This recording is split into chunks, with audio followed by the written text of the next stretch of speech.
that it's not the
Black Star Network is here. Oh, no punch! I'm real revolutionary right now. Thank you for being the voice of Black America. All momentum we have now, we have to keep this going. The video looks phenomenal. See, there's a difference between Black Star Network and Black-owned media and something like CNN. You can't be Black-owned media and be scared. It's time to be smart. Bring your eyeballs home. You dig?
Hey folks, today's Friday, May 8th, 2026. Coming up on Roland Martin Unfiltered, streaming live on the Black Star Network. I am broadcasting from Houston, where today I presented for my scholarships at my alma mater, Jack Cates High School. We'll show you some of that a little bit later.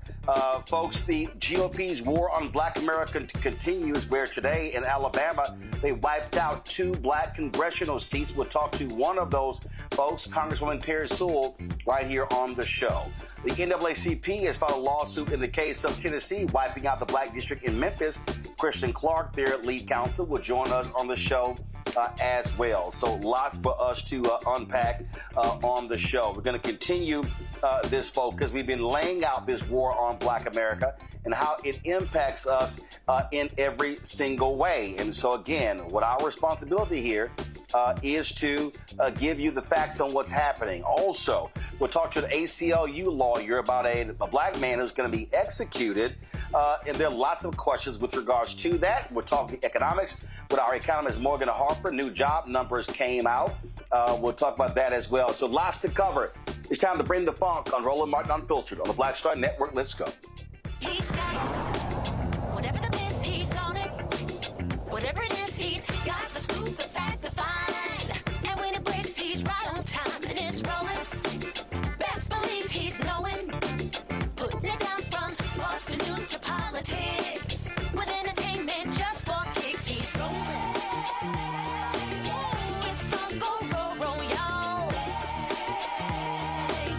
It's Roland Martin, yeah.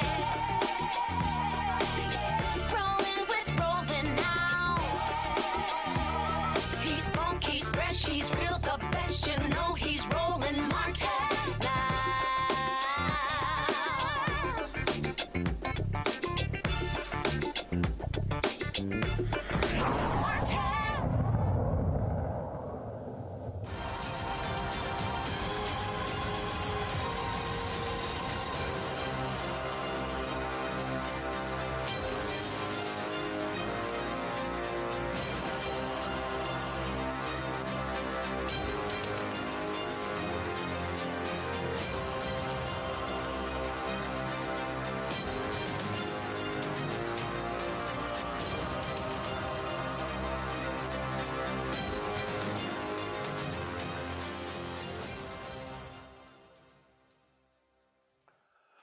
Folks, yesterday was Tennessee. Today it is Alabama, wiping out Black congressional districts. The rise of the Confederacy continues as Republicans completely try to destroy Black political power in the South.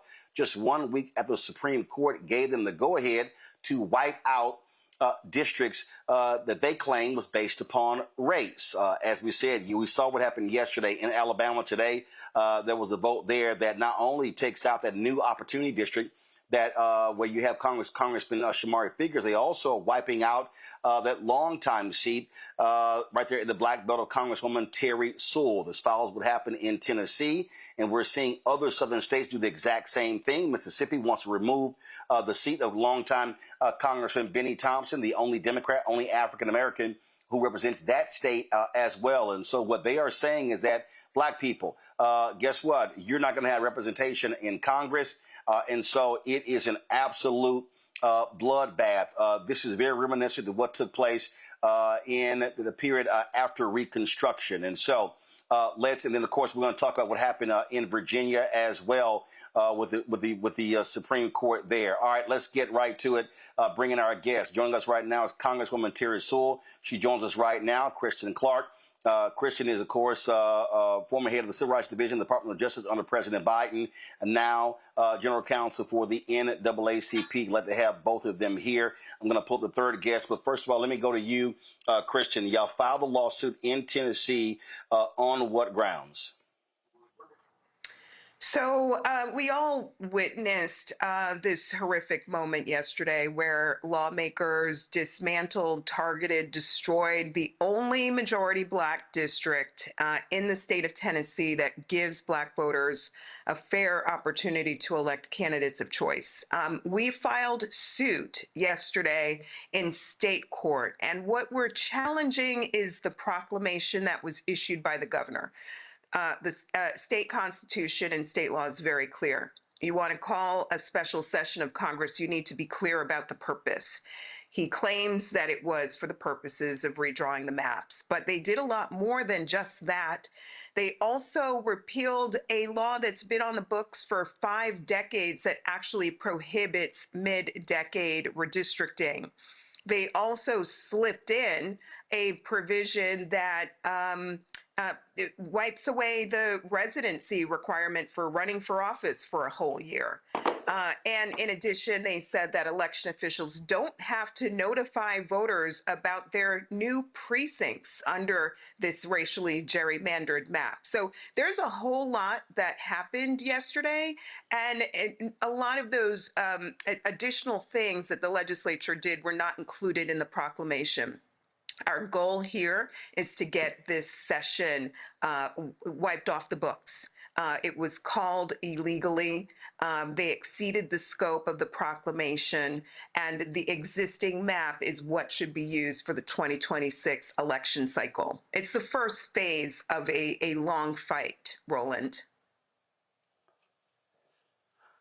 We've had Janae Nelson on the show. We've had Damon Hewitt with the Laws Committee for Civil Rights Under Law, which you previously had on the show as well. And what the Supreme Court has done with this recent decision, they're doing all they can to handcuff civil rights laws as much as possible. You know, Justice Roberts claimed it was a new day in America. Discrimination is a thing of the past. Well, in 8 days, lawmakers across the South have proved Roberts wrong. We have seen the floodgates of racism open and unleashed, and their very first target, the very top of their agenda, is wiping out Black electoral opportunity and Black leadership. It is a moment, I think, where everyone should be extremely angry at generations of hard-fought efforts to open up the doors of democracy. Like, we're seeing it all wiped away. I hope that folks will respond by showing up at the polls and voting this election cycle. In addition to the war on Black voters and the war on Black elected officials, we know that there's a lot of suffering right now.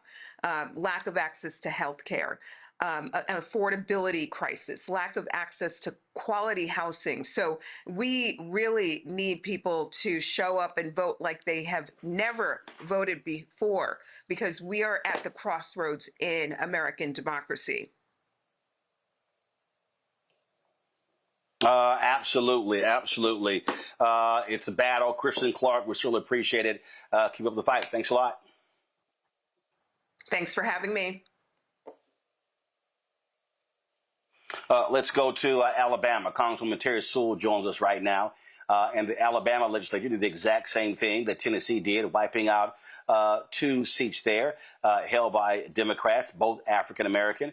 Congresswoman Sewell, massive protests were taking place all across Alabama. And as Kristin said, this was a direct attack on Black political leadership. The rise of Confederacy, these Republicans in these red states, they did not waste any time in targeting Black people. And in fact, in some places, they're not targeting white Democrats. They are specifically targeting Black elected officials.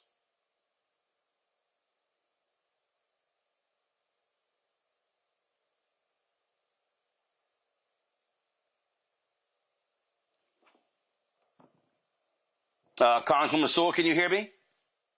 I can. I see that you have the protests that were going on in the State House in Alabama today. Can you hear me? Yeah, I can hear you. And what I was saying is these Republicans, listen, they are specifically targeting Black people. This is absolutely a GOP war on Black America. Absolutely. You know, today the vote was, there were 2 bills. Well, let me just start by saying that the slight difference between Alabama and Tennessee is the fact that we actually have an injunctive order that prohibits them from changing their maps until 2030. As you will recall, we won the Milligan case in 2023, which gave us an extra seat. Shamari Figures currently has that seat. And in the 2023 Supreme Court decision, Milligan, they actually upheld Section 2. And then, of course, they've now come back with the Calais decision. And since that decision, the state of Alabama has called a special election. And in that special election, they're paving the way to get rid of Black representation by making sure that if the injunction is lifted, they've asked the Supreme Court to vacate that injunction, that they would be able to hold a special election, a new primary, and make it so that, African Americans can have representation. So it's really, they are we call it the prelude to the erase of Black representation, because they do have an injunction and they have not been able to get that lifted. And so we don't trust the Supreme Court. We're working hard. We filed our briefs and all of that. And LDF is still representing the Milligan plaintiffs, and we're fighting like hell to keep the seats that we have. But if we lose that, then what they decided today would lift that injunction, and they would revert back to the 2023 map. And the 2023 map takes me to a little bit more than 50% and takes Shamari's to 30%. So they're making it harder for us to win. And that's what the Calais decision just did. It is, in my opinion, the Supreme Court decision will have the largest reduction of Black representation in American history. You and I know that it was the Voting Rights Act of 1965, hard fought. People were bludgeoned on a bridge in my hometown for that piece of legislation. But that was a seminal piece of legislation that literally changed the face of electoral politics. For the first time, we started seeing having Black mayors, Black city council members, state representatives, and members of Congress finally came back since Reconstruction. In the state of Alabama, the last African American to have a seat in Congress was in 1877, and it took 115 years until Earl Hilliard came in with Jim Clyburn and Benny Thompson and the like in 1992. That's 115 years. And guess what, Roland? We're not going back. We are absolutely not going back. So what you've seen is that we've had rally after rally, a steady drumbeat, if you will. I was there with my rally on Tuesday. I led that rally. We bust in folks from Birmingham, and today you saw more protests every day this week that they've been in special session. We have had activists out there and inside testifying in the public hearings. And of course, today was the vote. And they're not just trying to get rid of congressional seats. The Calais decision has far-reaching results and impact. It affects every level of government. The redrawing of maps in the county, the redrawing of maps in state legislature. And the state of Alabama had two bills up. One to undo the congressional majority-minority seats, and the second one was to undo the majority-minority state Senate seats. Two of those. So they're trying in one fell swoop to get rid of 4 Black elected officials from Alabama. Well, absolutely. And one of the things that I have been making it perfectly clear that the response has to be the largest mass Black voter registration since 1965 or since the election of Obama in 2008. That's what has to happen. And so people can be mad and angry and posting on social media and having rallies, but we must show up in massive numbers in Alabama, Absolutely. in Tennessee, in Louisiana, in all these places to show our power. Absolutely. I've been saying that we have to mobilize, organize. Every one of us has a role to play. Our journalists to make sure that we know the facts and the truth. Our legislators, we have to legislate. I have to go back in and revise the John Robert Voting Rights Advancement Act so that when we do take back the House, we can reintroduce the bill and get rid of partisan gerrymandering. And so legislators have to legislate, and citizens have to get out and vote like they've never voted before. We have to energize ourselves. We cannot feel powerless in this moment. In fact, I believe we were made for a moment such as this, that our foremothers and forefathers fought and they had a playbook, and we need to take a page from that playbook, and we need to go to the ballot box like we've never gone before. We need a massive voter registration drive. And if the 500,000 folks in Alabama who are registered to vote come out and vote, we could win this thing. We could win it. to that particular point, what I have been saying that what we can't just be happy with is, 50, 55, 57% turnout. No, baseline has to be 70. Baseline turnout among black people must be 70%, and it must hit 80, 85, 90. If we vote our numbers, we can beat these fascists. We can, not just in the House, but we have the Senate in play as well. And we need this check and balance of this Trump administration. You know that, and I know that. What saddens me that this is on our collective watch that we're going backwards, that we're seeing the rolling back of hard-fought progress that we've made in civil rights, in immigration, in voting rights. I mean, you name it, civil liberties. We've seen this administration take a hatchet job to constitutional rights that were hard-fought and won by our foremothers and forefathers that we have to protect and advance. And so we in Alabama are not going to give up. I was saying in the rally that whenever I feel low, I am reminded of what John Lewis said on that bridge the last time he visited, months before his death. And while he was riddled with cancer, his voice was very strong, Roland. And he said unequivocally, never give up, never give in. Keep the faith, and we have to keep our eyes on the prize. And the prize is Black representation. If we don't have a seat at the table, we're going to be on the menu. Well, absolutely. So this battle continues. Congresswoman Terry Sewell, we surely appreciate it. Keep us abreast. And like I said, one thing I've also said, in every single one of these states, in every single city, there should be citizenship training every single week. Somebody should be holding sessions every week. And again, we have to look at the numbers, study the data, look at where our voters are, and we got to reach every single one of them, get them registered first, and then drive them to the polls come November. Absolutely. We're going to get into some good trouble. All right, Congresswoman, we surely appreciate it. Thanks a bunch. Thank you, Roland.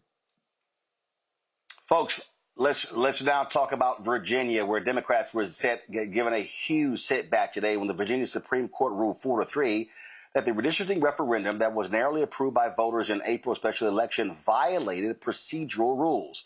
In the 46-page opinion, the court found the process by which the referendum reached the ballot did not comply with constitutional requirements. Now, there are 3 Virginia Supreme Court justices who voted to uphold the votes. They are Cleo E. Powell, Thomas P. Mann, Junius P. Fulton. Those are the 3.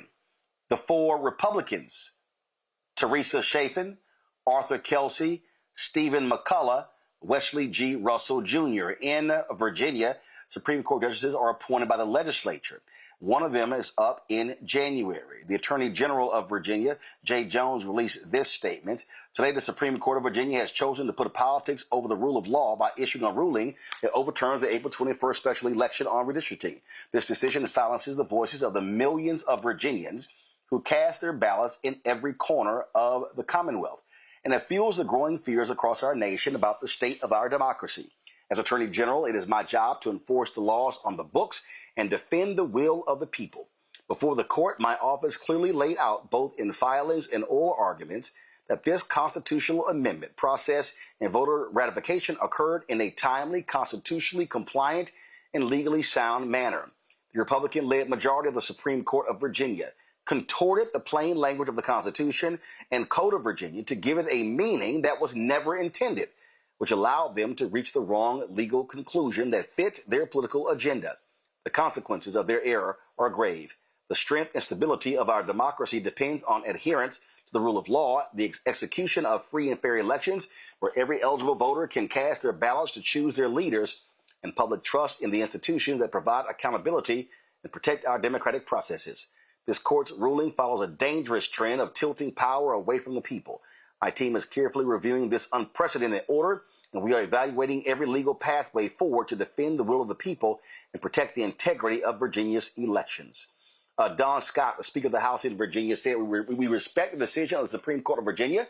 I'm proud that Virginians came out in historic numbers, made their voices heard, and sent a message not just here at home, but across the country to Donald Trump and his administration. 3 million people voted in a free and fair election. We gave this decision to the voters exactly where it belongs, and they spoke loud and clear. They voted yes because they wanted to fight back against the Trump power grab. That truth doesn't change because of a court ruling. This was always about more than one election. It was about whether the voices of the people matter. And no decision can erase what Virginians made clear at the ballot box.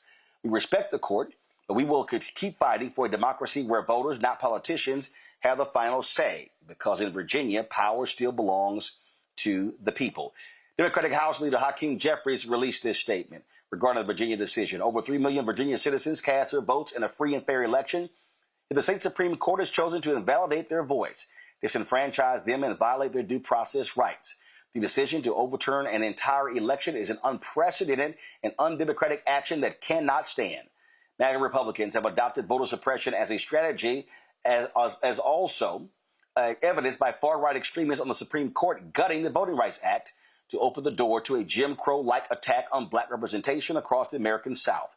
We're exploring all options to overturn this shocking decision. No matter what it takes, House Democrats will win in November so we can help rescue this nation from the extremism being unleashed by Donald Trump and Republicans. Our fight is not over. We are just getting started. All right, folks, let's talk about this here. Joined by Dr. Vania Blakelock, an attorney and constitutional law scholar. Glad to have you here. So let's walk through this here. There were several statements that I saw different folks posting on social media regarding this decision. And one of those said that this was interesting. This person tweeted, "The 4-3 majority opinion is a 20-page rambling discourse on semantics drawing on Ralph Waldo Emerson and Samuel Johnson. The dissent by the Chief Justice concisely shreds it by quoting the law and Virginia Constitution. 4 people overturned 3 million votes and is 1,000% political." Have you read the ruling, and what is your assessment of what the 4 laid out, the majority 4 laid out in this decision? Yeah, thank you, Roland, for having me on your show. I have read the ruling, and essentially what happened is Virginia's Constitution has this really unique approach to constitutional amendments where the Assembly has to vote on it twice, and an election has to happen in between those 2 votes. And so before the November election, because Virginia also has elections every year, I should point out. And so before the November 2025 election, the Assembly passed the language of this amendment. It was 4 days before the election. It was in October. And then once the Democrats won by huge numbers in November, they passed the second one to pass it on to the voters. And so what the 4 justices are saying is that because votes had already been cast in that first approval, it's unconstitutional. The tricky part about this is they could have made that decision before millions of Virginians casted their vote because they had an opportunity and they chose to let the vote go forward. So most people feel that this is an overreach by the judiciary because the people had spoken. Well, on that particular point, I mean, they even said that. Well, we could have, decided this or weighed in before the election. It's like, yeah, no shit. Yeah. I think that they expected the election to go the other way, and then they didn't have to be the bad guys. Like that seems to be the only logical reason for waiting this long. And then it's unclear if the Constitution requires all the language says is that there has to be 2 votes. There were 2 votes, and there was an intervening election. On its plain language, that process should have been approved. But as we are seeing across the country, it seems that when Republicans gerrymander through the state, not through the people of their state, it's fine. And then when the Democrats follow the rules, it's not fine. And one of the things that someone hit me earlier, and what people don't understand is that, so the reason there was a referendum is because the referendum would give the legislature the opportunity to redraw the lines. And so I've heard some people say, well, Governor Spanberger should say, what the hell, just go ahead and do it. Well, they can't, because the purpose of that referendum was for the legislature to be able to redraw the lines, because as it's set up now, that's not their responsibility. Right. Well, so Virginia passed a bipartisan commission after the 2020 consensus. And so in Virginia, a bipartisan commission sets up our districting lines, and that's the map that we currently have. And so the legislature literally has no power to intervene. And the thing about the amendment is that it's important as well is that the Democrats weren't even saying, give us this power in perpetuity. They were saying, give us this power, and in 2030, it will go back to the bipartisan commission. We are just doing this to counter the kind of undemocratic processes that are happening in other states. Well, and going back to 2020, this is a perfect example where Democrats were trying to do the right and fair thing. Republicans, because you look at Colorado, you look at California, you look at a lot of places where they have these commissions. Red states were like, no, we ain't doing it. In fact, Ohio completely screwed over, their commission. Same thing in Michigan. In fact, in Utah, they are so trifling that they're so pissed off that the Utah Supreme Court created that Democratic district that they expanded. They literally expanded the Supreme Court, and they are targeting the two of the justices who voted in the fall. And so that's how Republicans respond when they don't get their way. Yeah, and the thing is that the Supreme Court, the United States Supreme Court, has put a stamp of approval on all of this. They've suggested that partisan gerrymandering is beyond the scope of their abilities to control, and in some ways, in the most recent decision, have hinted that Congress can't do anything about it. By limiting the 15th Amendment to intentional discrimination only, that suggests that Congress couldn't even pass a law. They would have no authority to pass a national ban on even partisan gerrymandering, which is a really scary interpretation of the 15th Amendment.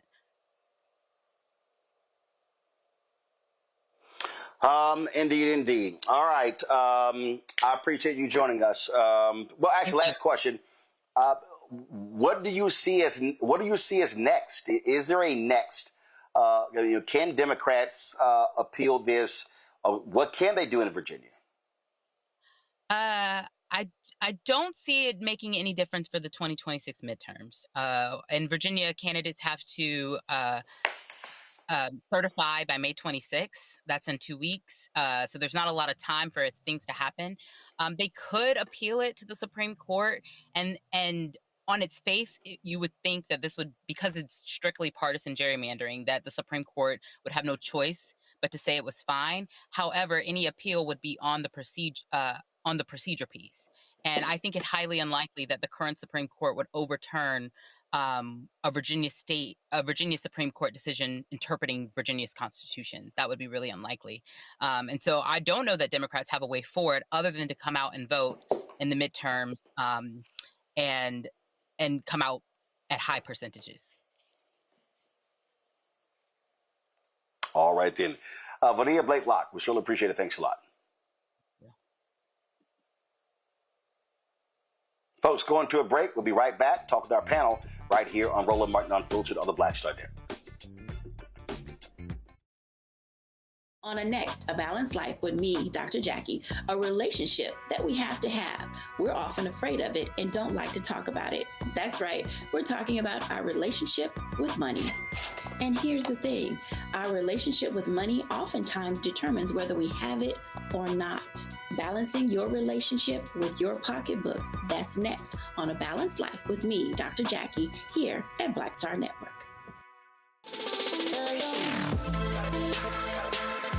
Hey y'all, welcome to The Other Side of Change, only on the Black Star Network and hosted by myself, Rhea Baker, and my good sis, Jamira Burley. We are just two millennial women tackling everything at the intersection of politics, gender, and pop culture.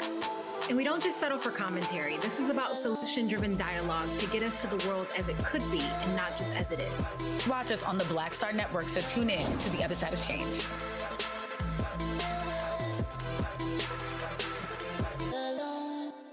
How you doing?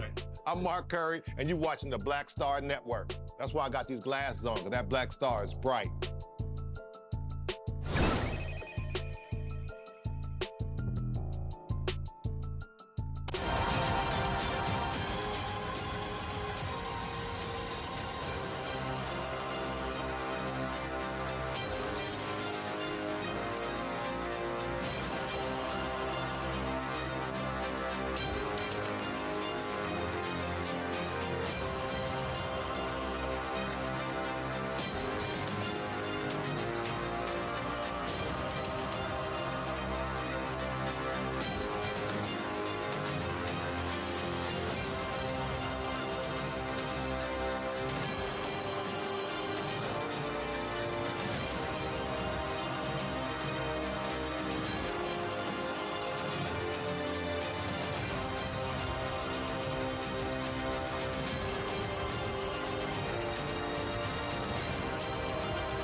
Folks, welcome back. My pal, Candace Kelly, legal analyst and host of Takeaway with Candace Kelly out of South Orange, New Jersey. Michael Imhotep, host of the African History Network show out of Detroit. Glad to have both of you. Candace, I'll start with you. This has been, look, a battle of the lawyers last week. Has been more legal drama than we've seen. And look, the takeaway, I think, is very simple. And that is a right-wing conservative Supreme Court, a right-wing Virginia Supreme Court, and we're likely going to get a Florida Supreme Court, right-wing, that doesn't give a damn about the Constitution, and they're going to just allow Ron DeSantis to do what he wants to do as well. And that's what we're dealing with. We're dealing with right-wing judges who will find ways to allow their side to win. Yeah, and at every turn, we see they all got the same memo. And that memo comes from the United States Supreme Court of America, which on a federal level gave the rights to the states, which is why we're seeing all of this chaos. It's not a matter of constitutional interpretation. It's really just chaos, period, which is why everybody is confused and doesn't understand why we are where we are, especially when people have voted. I think, too, if you read the dissent, you'll see how the justices talk about this never-ending kind of a loophole of this. Well, when does an election actually begin? Does it begin when ballots are casted? And then if so, can no work be done? Or does the election begin on election day? Now, at this point, you have a violation of the Equal Protection Clause of the 14th Amendment because the substantive rights that we have in order to vote, which are recognized under that, have been dishonored. The votes are in. Everybody did their due diligence. The numbers came out the way that Democrats and blacks and wanted it to happen, but it meant absolutely nothing. And what we're going to see more from the states is the dismantling of the Voting Rights the Voting Rights Act in this fashion. We already saw what happened to Section 2. It's gutted now. I mean, now you have to prove the intentional racism when you can just look out on your street in your neighborhood right now and see the result of racism and the intent of people to keep Black people, for example, out of neighborhoods. It is so disconcerting to see the breakdown of everything right in front of our eyes. Even, when you think about, the fact that we always say, go to the polls, vote, that changes the outcome. This would have changed the outcome, but for the fact that you had Republicans working together and again, in order to create chaos, and take away the rights in such a subtle way and not so subtle way that they understand the power that the states have. And when we talk about so many rights, Roland, whether it's abortion rights, whether it's voting rights, whether it's housing rights, we see that if there's nothing federal in place, these states are going to go crazy the way that they have. And that is the result of what we are seeing today. The best we can do is to keep on fighting and still get to the polls. But knowing that you go through that process. Just, Candace. Yes. Candace, 1 second. This just in: the Attorney General of Virginia, Jay Jones, and Virginia Speaker of the House, Don Scott, they have filed an emergency order to stay the order until they can file an emergency order with the U.S. Supreme Court. So they are going to pursue another legal avenue in Virginia. Well, listen, we have to keep a lot of hope and prayers alive in this one. But when you look at the courts and the makeup and we see the decision that came out of Virginia, when you see the decision that came out of Louisiana, there are going to have to be some serious arguments and perhaps different arguments in order to convince the judges one way or the other, because they've heard a lot and we know that a lot of them have already made their decisions. This is exactly the way that Trump stacked the courts. Absolutely. Michael, we're going to keep saying this, and that is, listen, this is white fear. This is Republicans scared to death of the nation becoming a majority of people of color. They know that this economy sucks. They know there are numerous issues. This is an unpopular war in Iran, and they're trying to stack as many seats as they can because they fear losing control of the House. And I got to remind people, it is in the House where the presidential election is certified, and they desperately want to be able to control the House for the 2028 presidential election. Yeah, because they want to steal the election if, for some reason, the Republican candidate loses. They want to try to steal it in the House, and that's understanding how the U.S. Constitution works. But yeah, Roland, we were warning people about this, and this goes back once again. So coming from that Supreme Court decision, Louisiana versus Cali.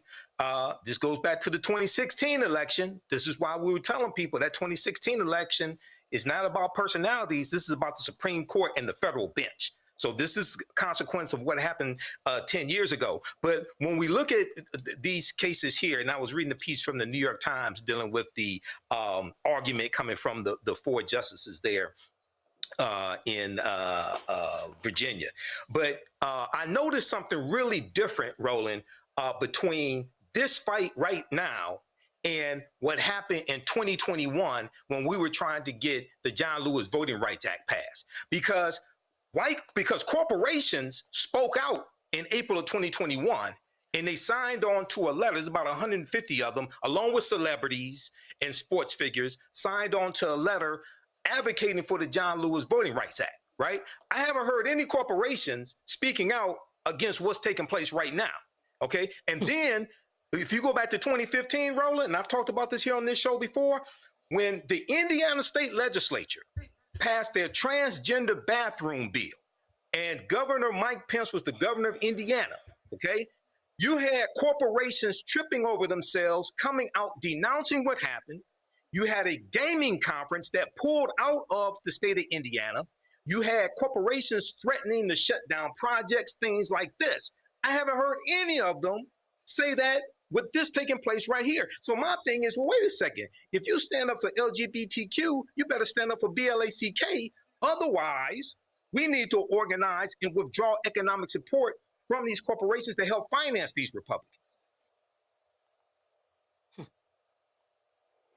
Well, I mean, I agree. But, listen, one of the things that's happening as we speak, a number of different individuals, and I'm on some of these chat discussions, are talking about, launching a massive voter mobilization effort. That has to happen. I mean, we have to recognize, this is where we are. This is what needs to go on. This is a moment that we have to be executing in every way possible. And Candace, at the end of the day, that's the battle that we are facing. We cannot take this lying down. It's going to require a massive effort, and we have to destroy these people at the ballot box. We must overwhelm the system. Yeah, overwhelm the system and think about what you did during the last election and do more. That's kind of really the call to action that people should be following. Do more than you did before. If you did a lot, do more than a lot. If you did nothing, then you have to do something. Canvass and go door to door, make people understand the difference really does make a difference when you look at interest rates and you're trying to buy a house, when you go to the gas station and you're trying to figure out why you're in California and gas is $6 or $7 or even higher from what I understand. But, I'm listening to what Michael said. We know the corporations, they will not save us. We already got that information. You can hardly say DEI in the same sentence without somebody looking at you twice like, you're crazy. This really isn't a time to think about, well, what are the corporations going to do? What are people at my job going to do? The question is, like what you were saying, Roland, what are you going to do and what is incumbent upon you to do? And really understanding what's going on and being well informed about what's going on in the news and really doing a deep dive. That's incumbent upon all of us to really understand what's going on. If you look at fair housing, if you look at all of the people who were taken out of their positions as soon as Trump got into office because they were African American, you look at all of the 300,000 plus women that we've been talking about for months who lost their job, all of this little by little. Now we've got the Voting Rights Act. Little by little, the Constitution is being torn apart. They're really, it's a skeleton right now in terms of those particular rights that we have been fighting for historically in order to get where we are. Now you have people who voted and a few judges changed the whole voting process. It seems almost impossible, but we know in this day and age, in 2026, nothing is impossible. You really can't be surprised by anything. Hey, Roland. Absolutely. And listen, tempers have been flaring. There's been a lot of anger, and I dare say black legislators must do more of that. This is what happened today, guys. Run these clips back to back, but things got real tense in Louisiana in a redistricting committee. Review your body of work. The court said, look at the totality of the circumstances. Let's look at the totality of your work. Your work has eliminated the elected seat of an African American in the city of New Orleans. Your work has eliminated the political power of numerous elected officials in the city of New Orleans. And so, as the courts review it, I asked them to review your work. I'm not trying to make suggestions about your heart, but I will talk about your work. Review your work. I'm not trying to make suggestions about your heart. I will talk about your work. You're not going to go ahead and take a recess. No, I don't want a recess. I already took a recess. I'm the chairman of this. You are no different than the senator than I am. I'm the chairman of this committee. And you are no different than this. Put my microphone back on. My microphone. He suggested he's not racist. I said we take a look at his work. Keep speaking. You're out of line. You're out of line. Roland.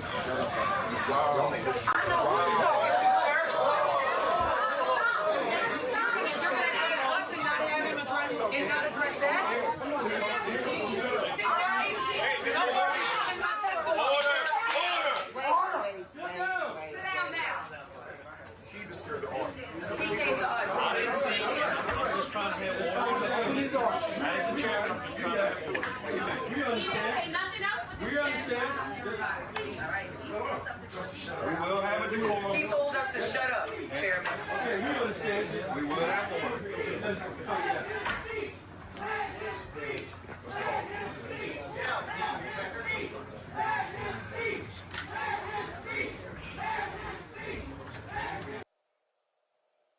Michael, I'm sorry. Damn order. This is a time where where black folk, we ain't got time to play nice with these racists.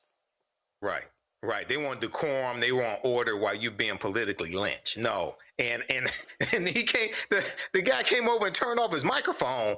That's an ass whooping waiting to happen right there. I mean, when you deal with men, you don't invade their personal space. Everybody knows that.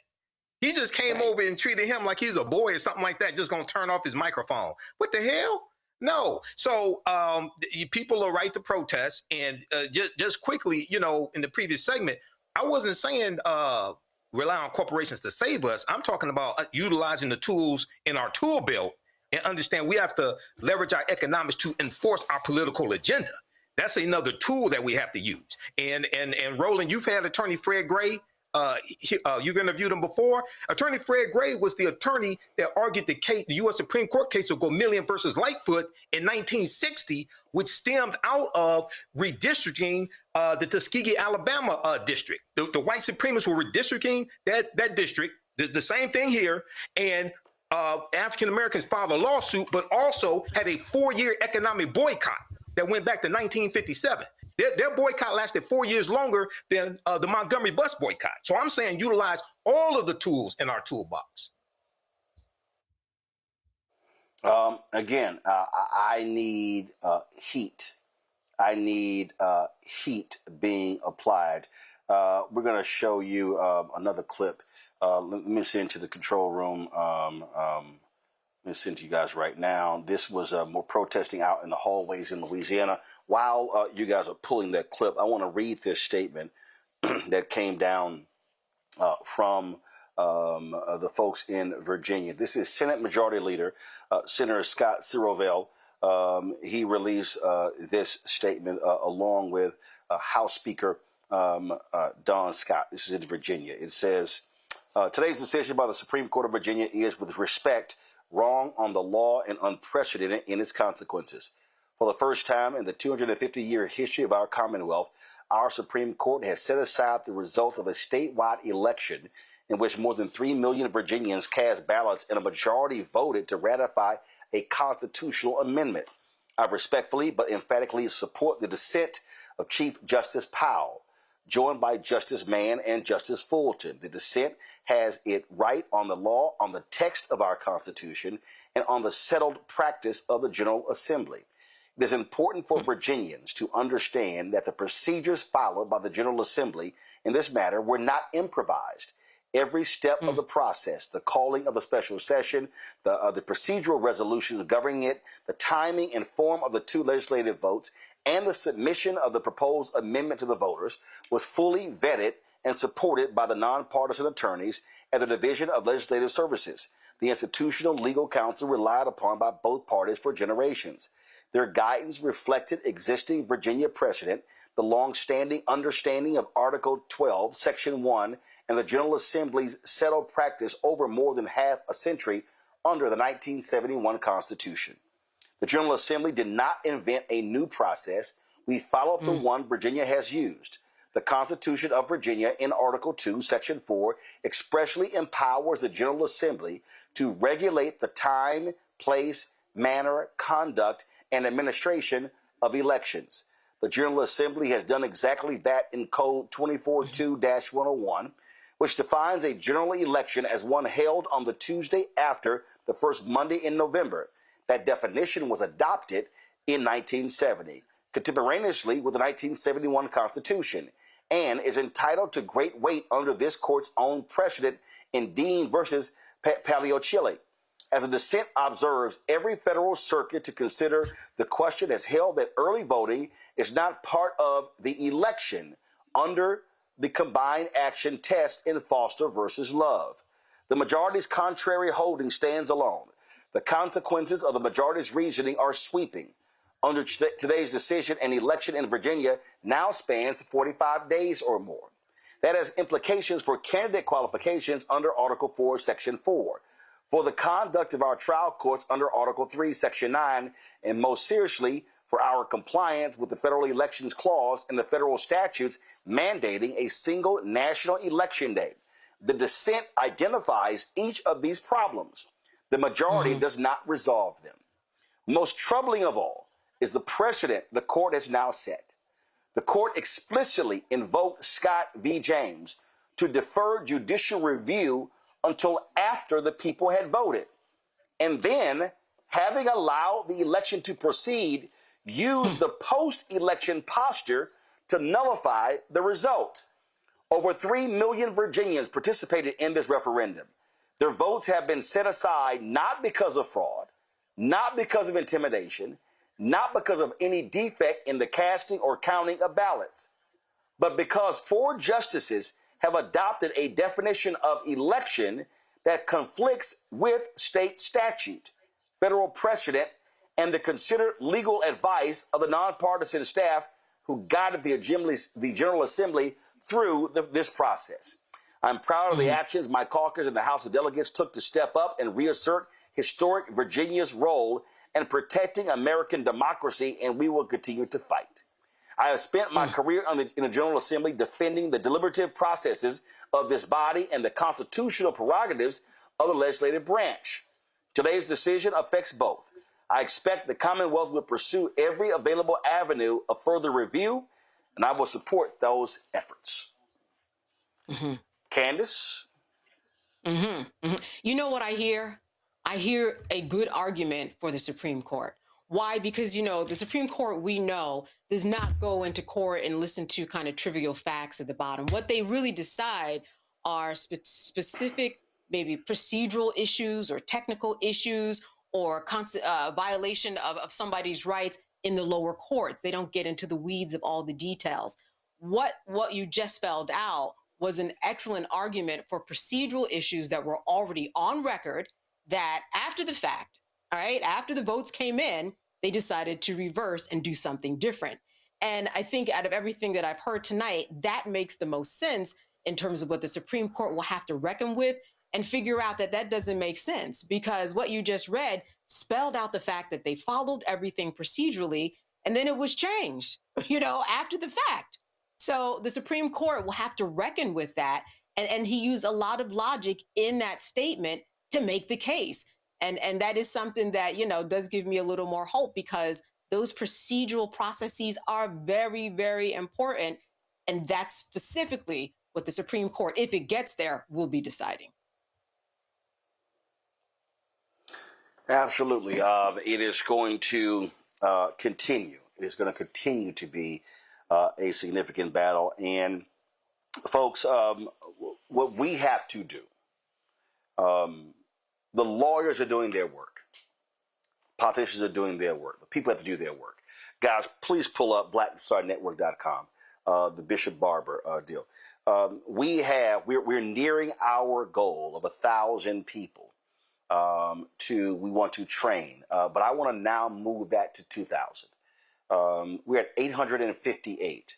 I would love for 1,200 people to decide right now that they want to be trained in organizing and mobilizing.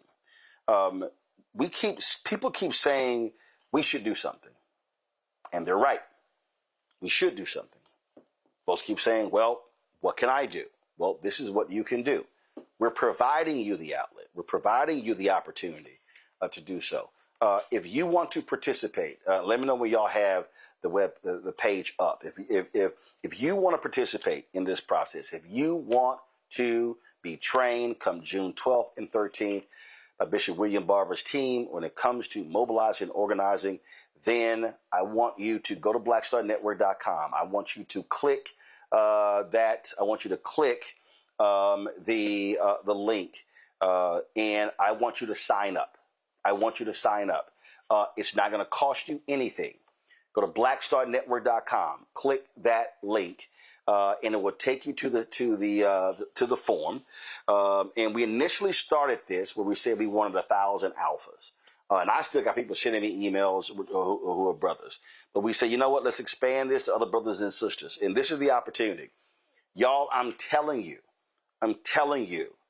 the only way we are going to affect this is that we've got to have a massive, and I mean a massive, voter mobilization effort all across the South. We see what they've done in Alabama. It's now time for us to sit here and go hard and mobilize the hell out of Alabama to impact that governor's race, to impact these congressional races, and a U.S. Senate race. That's what we have to do. Same for Mississippi, and Florida, and Tennessee, and North Carolina, and Louisiana, and Mississippi, and Texas, and Arkansas, and South Carolina. That's where we have to be. What this is a direct challenge to this generation. This is a direct challenge for this generation to rise up and assume the mantle of leadership. When we talk about what happened in Selma, the folks who crossed that bridge, we refer to them as the foot soldiers. We've got to have 2,026 foot soldiers. We've got to have people today who say, I'm going to do all I can to fight and shut down white supremacy. This is the rise of the South. This is the rise of the Confederacy. And our job is to shut it down. And so we need you trained. We need you donating. And again, there are things that are going on.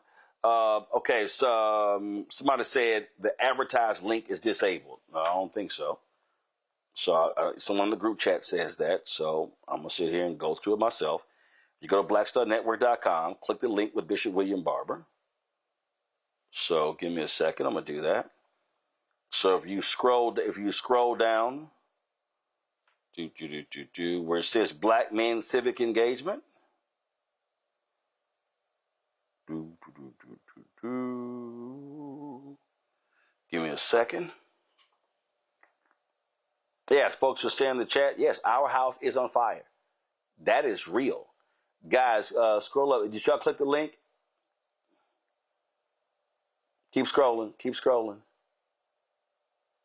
Yeah, well, folks, the link is active. The link is active, so you need to click that link. The link is active, and so you want to sign up and get trained, do so right now.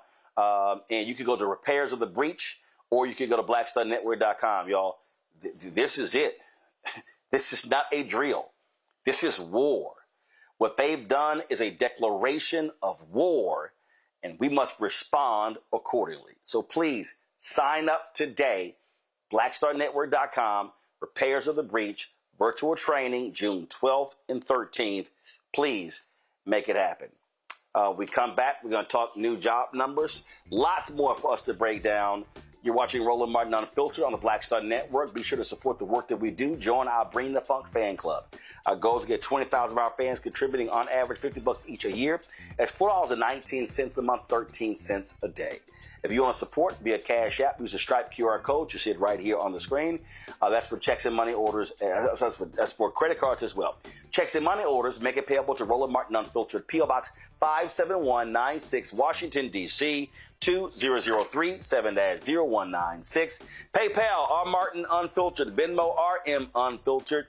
Zelle, Roland at RolandSMartin.com. Roland at RolandMartinUnfiltered.com. We'll be right back. I'm Brittany Noble, Midwest-born, HBCU educated with experience in newsrooms across the country. Well, I've teamed up with Roland Martin to bring to you The Breakdown. This isn't just news. It's our stories, our voice, our community. Join me for The Breakdown, Monday through Friday at midday, only on the Black Star Network. This week at the Black Table, we discuss a place, an idea, a dream, and a reality that everybody on the planet should know about, a place called Mound Bayou. What about black people creating their own country, not from the outside in, but from the inside out? That's next on the Black Table, right here on the Black Star Network. Hey, I'm Malcolm Lee, and you're watching the Black Star Network.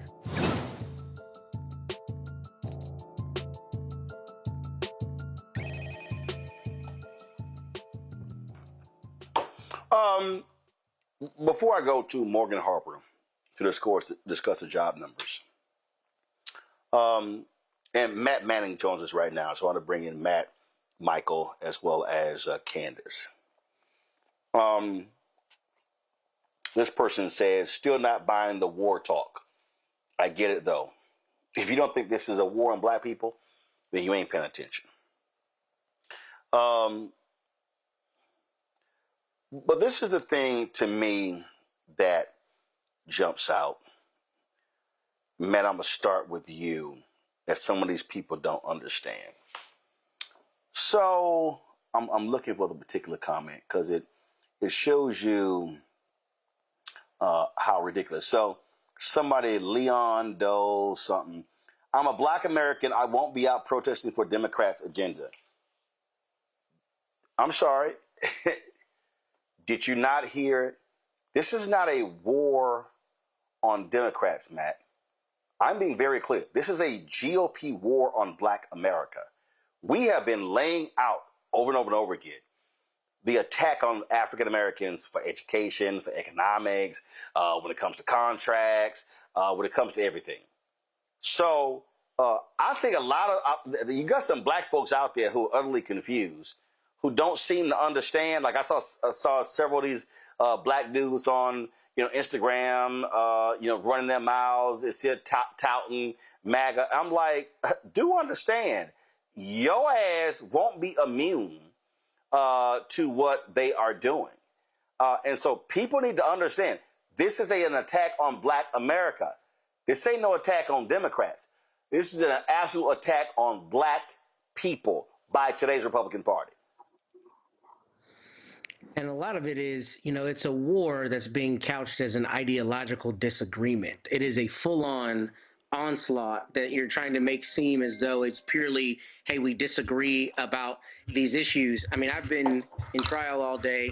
We just got a verdict a little while ago, but I happened to see the Lieutenant Governor of Tennessee's comment on Facebook when they posted the new Tennessee map that they, are saying needs to be implemented. And if you look at the language that he used there, it's a lot of the language that we're seeing, this language of like this is a fight for civilization. This is a fight for the continuation of our right to live the life we want to live, meaning, you know, non-black people, white people, right, living this Mayberry life, as I say about our local sheriff. And I think a lot of them are trying to couch that in civility and a preservation of civilization. But to your point, I think the fact that the onslaught is on so many levels, including local library boards and school boards, I mean, we've talked about this ad nauseum on this show, I think shows you that there were people lying in wait, number one, and number two, they're attacking every single aspect of life possible and trying to root out, you know, black leadership, black involvement, black participation. I mean, when you have the Supreme Court gutting the Voting Rights Act, but acting like it's not voting the Gutting Rights Act, that's a sleight of hand that we are, you know, smart enough to see as a sleight of hand. So it is a war. But I think sometimes we're allowing the language of disagreement or something more sanitized than what it really is, which is attempting to really fundamentally change black involvement and participation in this country. You know, and the thing here that we have to recognize, Michael, when we talk about, again, this war, when people vote, you can win. Just last week, what Matt just said, a bunch of these hardcore right-wing, crazy, deranged people who ran for school boards, they got wiped out in Tarrant County, in the Dallas-Fort Worth area that are conservative areas. We've seen this even in other states as well, where those Moms for Liberty people are getting wiped out as well. When I'm saying organize and mobilize, we see the results when you organize and mobilize. You can actually win, but you can't hope people turn out. No, you have to organize and mobilize to drive turnout. Yeah, that's true, Roland. First off, it's important for people to understand that racism and white supremacy attacks all black people, regardless of the religion you practice, the language you speak, or which political ideology you have or anything like that. Okay. So a lot of times people get confused, and we're talking about the war on black America, not the war on black Democrats. Sometimes people get confused on what exactly it is we're talking about. Number one. Number two, whoever made that comment obviously did not read Project 2025, because they told you that they were coming for your black ass. And too many of our people are sitting here asleep, and they confuse being woke with sleepwalking. And I've come to the conclusion that there are just going to be some black casualties. Some black people just going to get caught up in this because they're too stupid to wake the fuck up. That's what's just going to happen. We have to focus on saving the people who want to be saved. Some of our people don't want to be saved. Some of our people make money off of lying to black people and keeping them ignorant.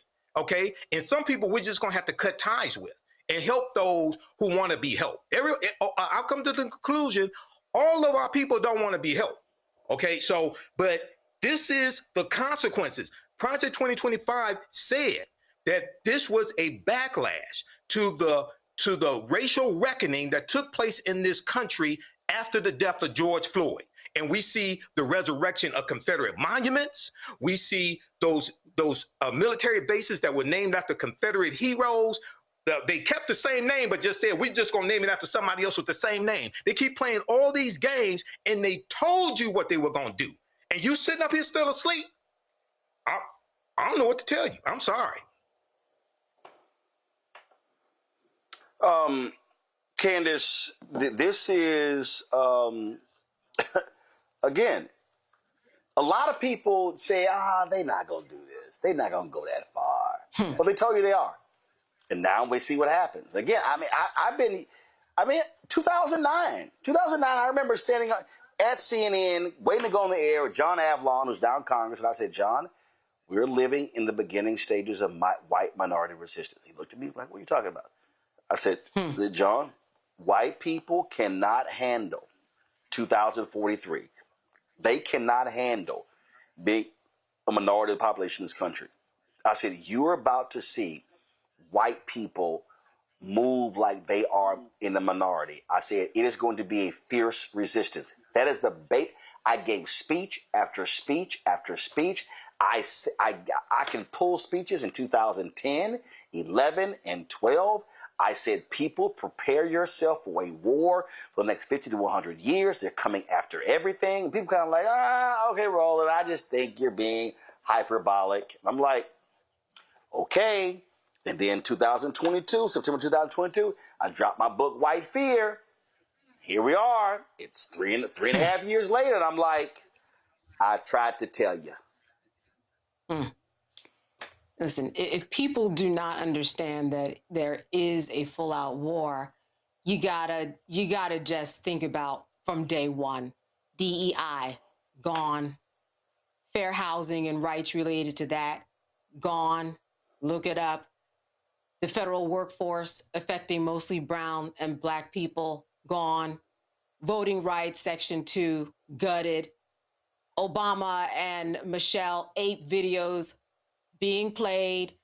High officials, high-ranking black officials, fired. Lisa Cook, look it up. There's a whole list. If you don't think that Trump is not doing specific things to black people, then you just don't know how to do a Google search. That's all. You just don't know how to do a little research, because that's what's happening. I mean, this isn't something that just black folks are talking about either. Everybody's talking about it. It is clear what is on the agenda. This is a war. It's just a war in a different way. We can't think about it in terms of a war. No, their missiles aren't firing, but there's certainly civil rights missiles that are firing that will eviscerate what you have and how you live, how you eat, how you pay for your kids to go to school or not go to school. So it definitely is a war. It just looks a little bit different than the way that we are seeing the war play out on TV with missiles, but it is the same effect. It's the same effect. Indeed it is. All right, folks, let's talk about the economy. The jobs report came out today, and we saw an increase in jobs that was higher than what was anticipated. You still, of course, are dealing with an economy that is being significantly harmed by the war in Iran. Gas prices are high, but 115,000 jobs were added based on the report, 185,000 last month. Now, what does that mean? Where do we stand when it comes to the black unemployment rate, the rate for black men, the rate for black women? We've seen 800,000 plus African Americans lose their job in the last year. Unemployment rate remains unchanged at 4.3%. So, Morgan Harper, the Director of Policy and Advocacy of the American Economic Liberties Project, joins us right now. So, Morgan, it's unchanged at 4.3%, but what does it mean for black people? Yeah, and really picking up off of what y'all were talking about, I mean, the war is also hitting the economics. And so the fact that we're seeing, this kind of disparity between the general unemployment rate, which has stayed steady, but then the black unemployment rate that's continuing to increase at 7.3%. I will note, it's interesting because the other group that's hitting that kind of high level of unemployment rate are young people 20 to 24, also even a higher unemployment rate, 7.6%. So these numbers, as we've become very accustomed to, are telling a more complex story, though the administration continues to tell, things are stable, we're creating jobs. The average rate of job growth per month continues to decline and has been lower than this time last year. There's a couple other things that I would note, and actually picking up off the point of the federal workforce. What is driving this increase in black unemployment? Absolutely the elimination of federal jobs. And like we've talked about, it's not just what the jobs are, it's the type of job. Those are stable jobs. So that's been hitting people. The lack of transportation related jobs, that is typically a big employer of black men, also going down. But that we are seeing, again, that it's only the healthcare jobs that seem to be really creating a lot of momentum here. And the overall promise that we've been sold at manufacturing jobs, well, that continues to decline as well. There's a couple other warning signs I would point to, and I think, we've maybe mentioned them before, but we're continuing to see the same trend this month, so I'm going to say them again, is not just the overall stat of unemployment, but also who is leaving the workforce, or how long is it taking people, if they are looking for a job, how long is that taking overall? And both of those numbers we're seeing uptick. So it's taking people longer to find a job when they're looking, and then there's an increase in people who are just saying, you know what, I give up. I'm not even going to bother looking for a job right now. Interestingly, on that last one, that's something that, though it sounds like a negative thing, based on how unemployment's calculated, it could actually help to stabilize and lower the unemployment. So that's just a little function of how that's calculated. And then another thing I would point to is the wage growth. So that's been not growing that quickly at all. And in fact, there's expectations that when we learn the inflation rate next week, inflation's going to be rising faster than wage growth, meaning we're not making enough money to keep up with how expensive everything is. That's probably going to come as a shock to no one, right? Who's dealing with all these increasing gas prices, increase in food, all of the goods that we need to just survive are going up and up and up. The labor market is not paying people enough to likely to keep up with that rising expense. And so I think all of this is really consistent with, this term people have probably heard about, the K-shaped economy, that, if you have already, you're going to continue to do well and see your growth go up and your financial situation. And then if you don't, you're going to continue to go down and down, people at the lower end of things. That's kind of the story that's in these numbers. And it's both for consumers, I would say, but then also something, we're seeing with businesses, because the hiring is happening with much larger larger companies, and then businesses that seem not very small at all, that might not be employing that many people. But the small and medium-sized businesses that really drive a lot of the economic activity, especially when we're looking at the local, regional level, they are not doing the hiring. And like we've talked about before, that's a set of businesses that have been really hit by the tariffs and a lot of these other pressures in the economy that maybe if you're a really, really large company, you can kind of absorb because you're able to price gouge and pad your profits. But if you're a small, medium-sized business, you don't really have anywhere to go to deal with all of this. Well, it is, it is, of course, now the MAGA folks are just claiming how, oh my God, everything is great and wonderful, but prices are still jacked up. Affordability is a real issue, and Trump's polling numbers show that. And I saw this mashup earlier this week. I don't know if you saw this, Morgan, where it contrasted how these Republican senators responded to high gas prices under Obama and how they don't even want to talk about give any interviews about gas prices under the twice impeached, criminally convicted felon in chief Donald Trump. Yeah, the consistency is not the name of the game for the Republican Party these days. That is no surprise. But yeah, I mean, these prices are crazy. Like here in Columbus, it's almost $5 a gallon for regular gas. This is not something I've ever seen in my lifetime. And they can try to pretend all they want that this isn't happening or it's not directly because of the war in Iran that is not over, despite what they say. But I think we'll probably see a different story being told in the midterms, hopefully, because yeah, I mean, none of this was necessary, and it is all attack on Black people, Black working class. But to the point of the K-shaped economy thing, we have to continue to make sure that we're all on the same page here about who is responsible for this. We're all being impacted by it, maybe to different degrees, but there is a layer of our country right now, and especially our community, that is being, in an accelerated fashion, being left behind and in economic devastating conditions. So I just want to also build off the point you all were making about the need to organize, mobilize. It's an emergency. I would say it's an emergency situation. Indeed it is. Questions for Morgan? Candace, you go first. So Morgan, I'm wondering, what can you tell us about maybe the next 6 to 12 months based upon what you're seeing now? Anything that you can predict? Well, it's a great question, and it's kind of hard to say.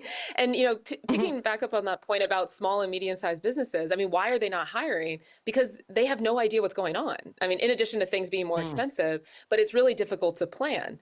And so, I don't, anyone who's saying they know exactly where we're going, I think is not being truthful. And in fact, it's been kind of interesting to see even a lot of these, Wall Street analysts that tend to be pretty confident in their predictions about what's happening, not being willing to go too far out on what, could be going on month to month. And actually all about the caveats of like, well, this is just a month. Well, something else could happen. So I think it's really difficult to say. We've chatted about this before on the show. It's just a time to, kind of bide your time if you can. Try to be a little bit more conservative economically right now because it's really, really unclear. And like taking, and and Roland, I don't know if y'all have talked about this before, but taking, oh, sorry.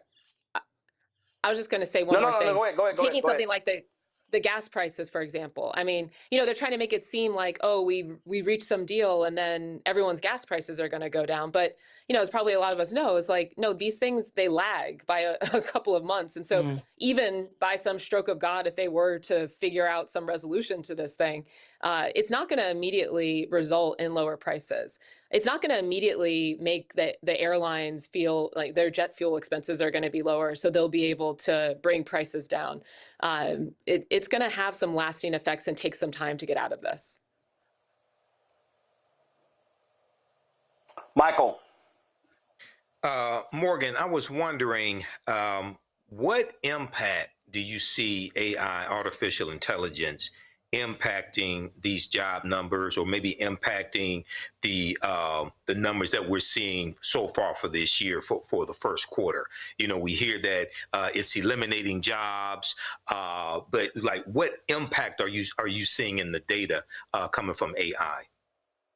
This is another really good question. And it's been interesting because there's been some data and studies coming out right now that's kind of saying, maybe right now we're not actually seeing a lot of jobs that are being lost because of AI, but probably what's more likely is a lot of companies that are using the AI excuse to lay a lot of people off because it provides a convenient cover right now when maybe they had overhired before, or maybe they had some other thing go wrong with how they're running their business and they need to tighten up their expenses and want to get rid of some people. So it's not to say that AI isn't going to have impacts on the labor market. It absolutely is. I think in some industries, yes, we're already seeing some of those impacts. But when we look at, a lot of these big layoffs numbers, I think we do need to make sure that we're applying some degree of skepticism to, just not taking companies at their word and really, questioning what exactly is the reason why they're laying people off. But, of course, regardless, the result is somebody is losing their job.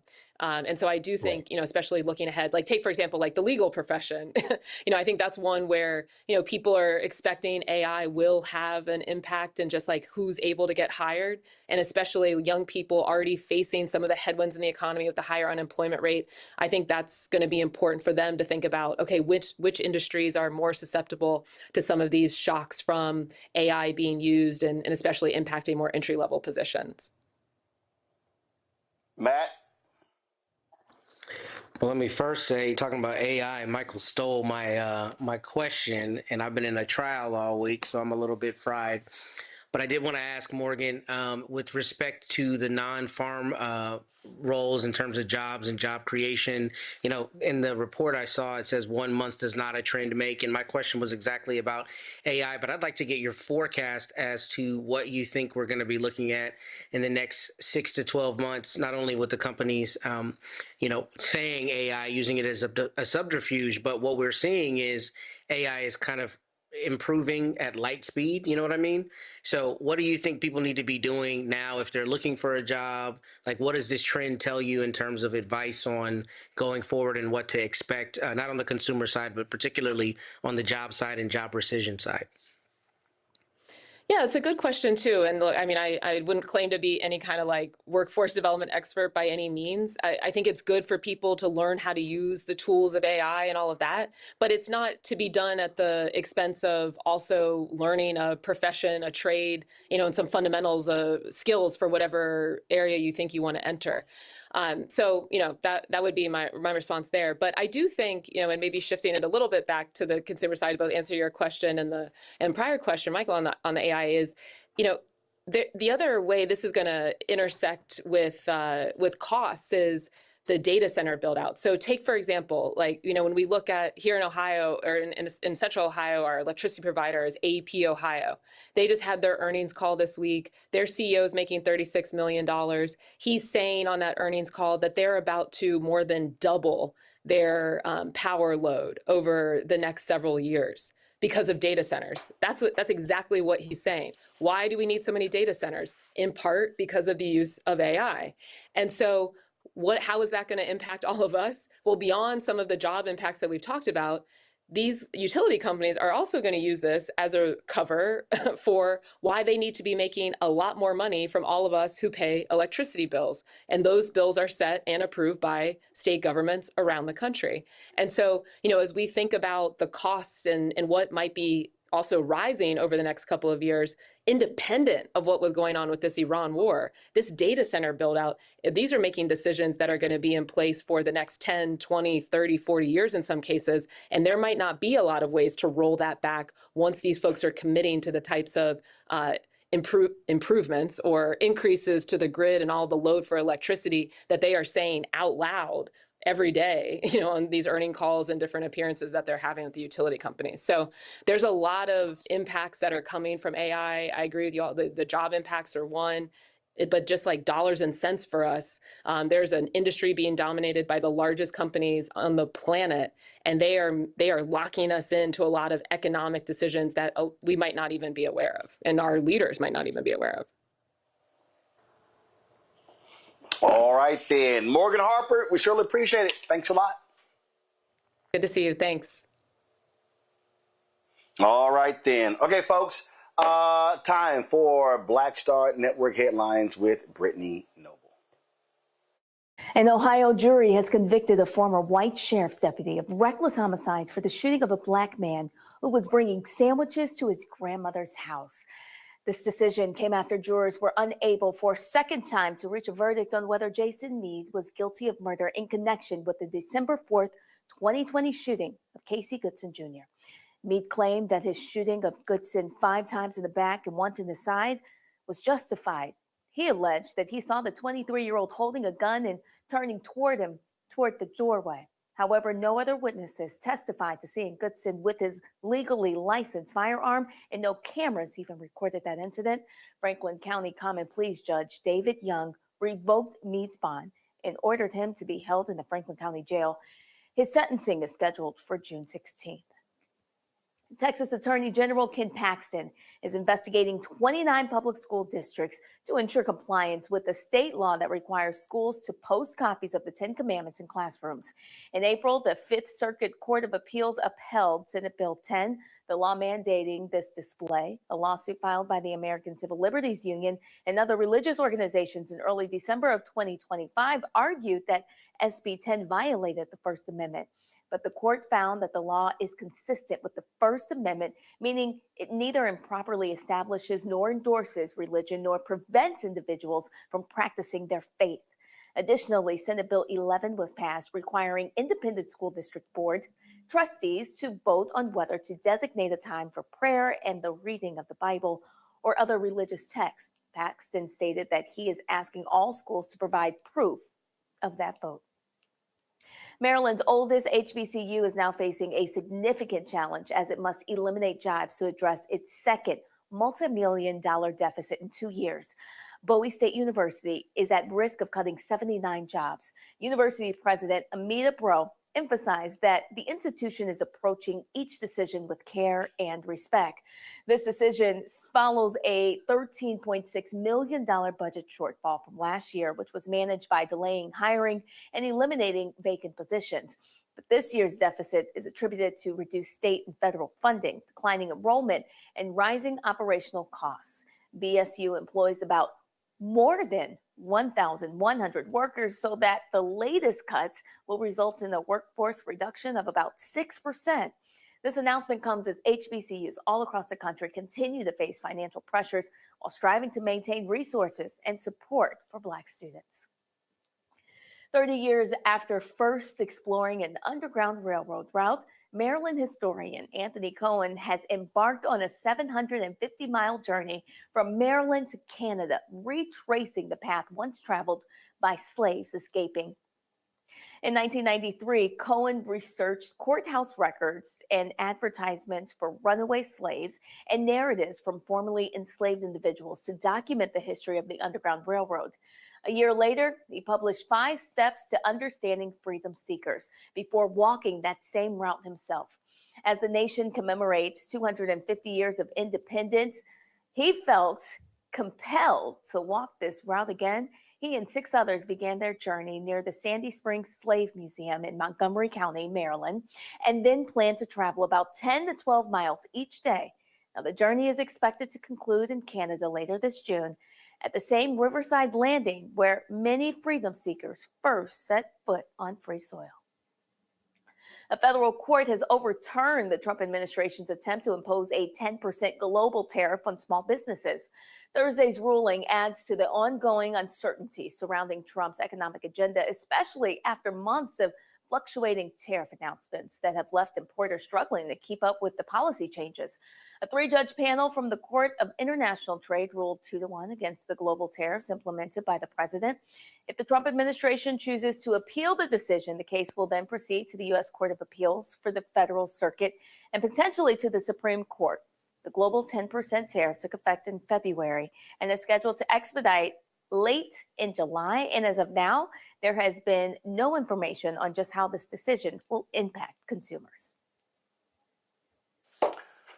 All right, Brittany, I appreciate it, folks. Be sure to watch the breakdown of Brittany Noble every single day, noon Eastern, right here on the Black Star Network. Again, the breakdown with Brittany Noble every single day at noon Eastern on the Black Star Network. All right, y'all. I don't understand. Now, we can't work out. We can't go jogging. We can't go fishing. Or we can't go walking without being bothered.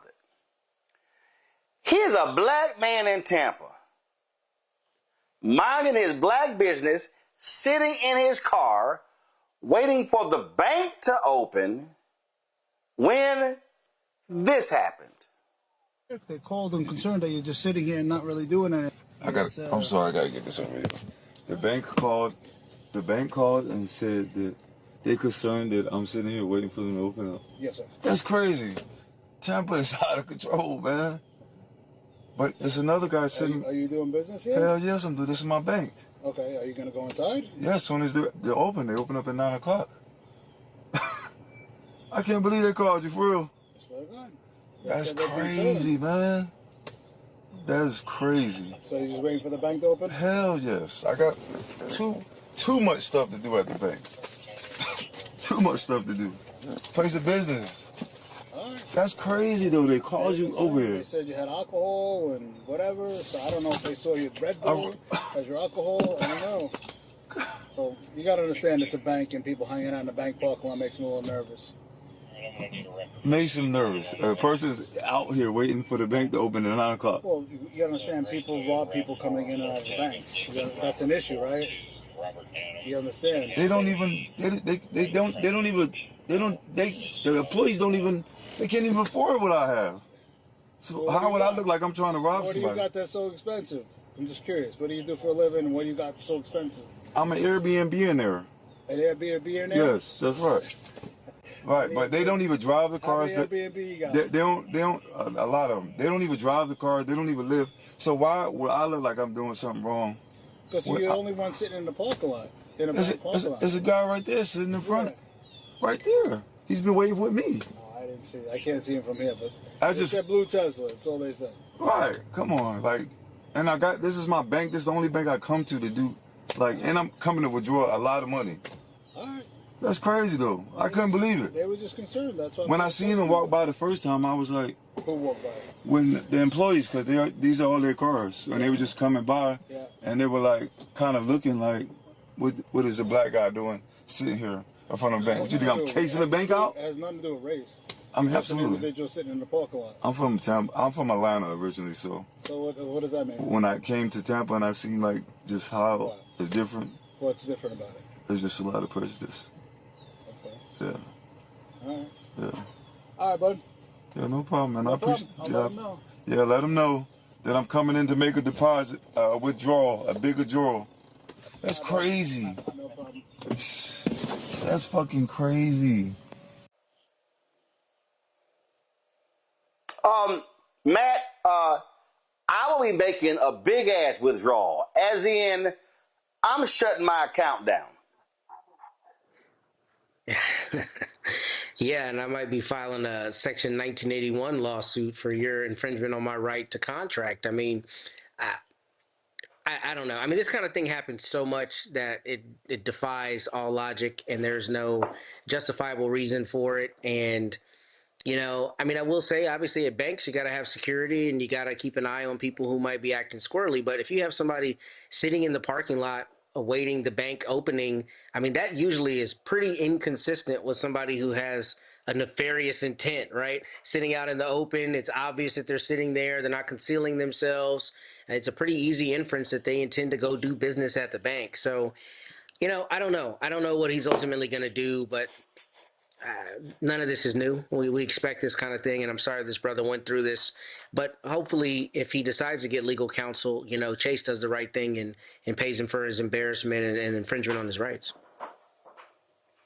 It ain't new, but don't mean it's right. And Candace, here's the other deal. He's like, yo, that dude's sitting right there. Then the cop's like, oh, I didn't see him.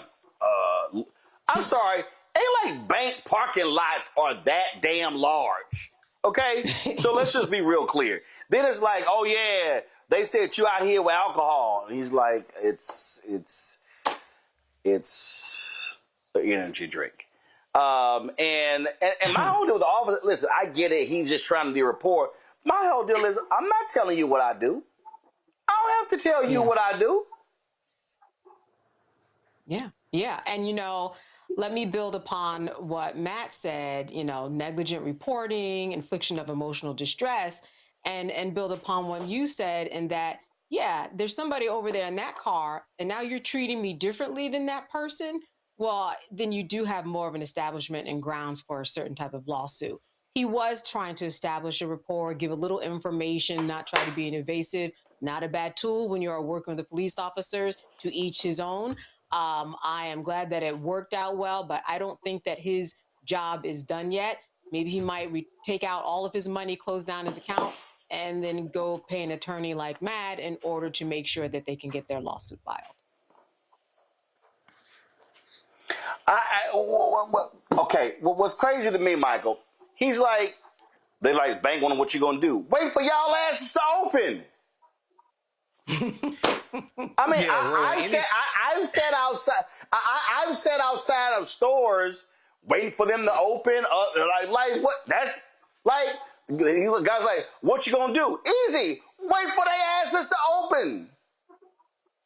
Yeah, anybody that's worked at a bank before knows that you have customers that will wait outside for you to open. A lot of banks open 9 a.m., something like that, right? And I've waited outside of banks because I had to do business inside, waiting for them to open, okay? Now, early in that conversation, the gentleman in the car said that there was another guy in the parking lot that was waiting as well. He said that early in the conversation. He brought it up again later in the conversation. The officer acted like it was the first time he heard that. No, it's not. He was told that earlier in the conversation, but he ignored the other man in the car. So this sounds, I would withdraw my money out of that bank, close that account, because once again, I hate to bring this up. This is former Confederate state Florida.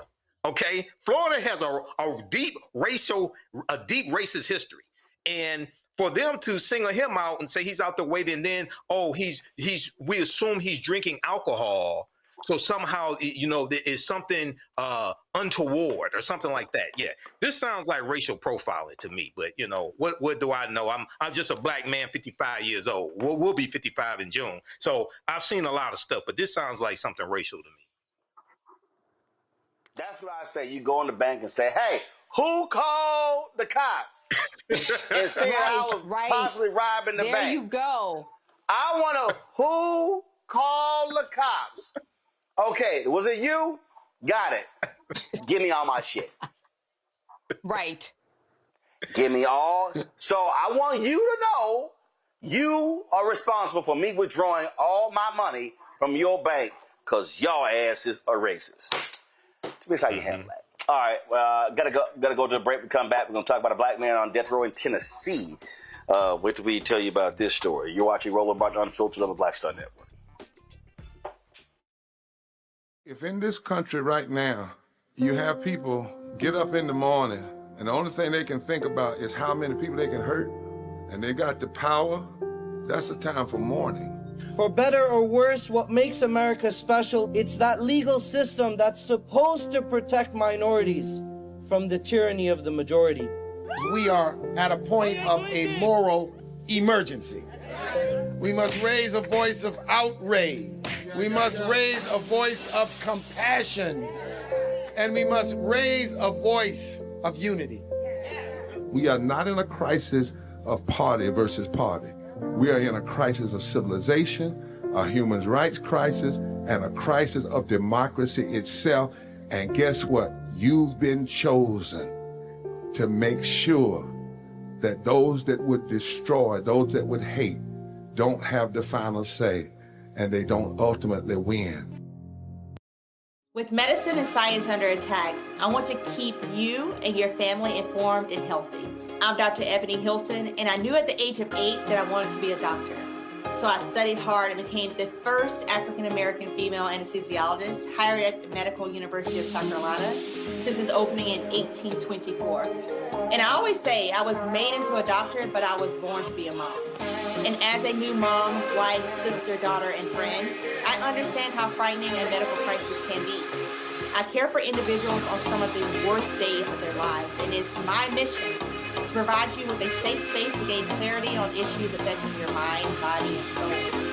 I recognize that there are health disparities, particularly as it pertains to race, and I want to help bridge the gap between you and your healthcare providers. Join me every Thursday for Second Opinion on the Black Star Network, where each week I'll invite experts from various medical fields to share the latest health news. We'll discuss topics such as the vaccine debate, mental and sexual health, medical bias, infertility, menopause, andropause, nutrition, and aging. Together with my medical colleagues, we aim to provide you with a second opinion. Don't miss it, Thursdays only on the Black Star Network. Hey, I'm TD Jakes, and you are watching the Black Star Network.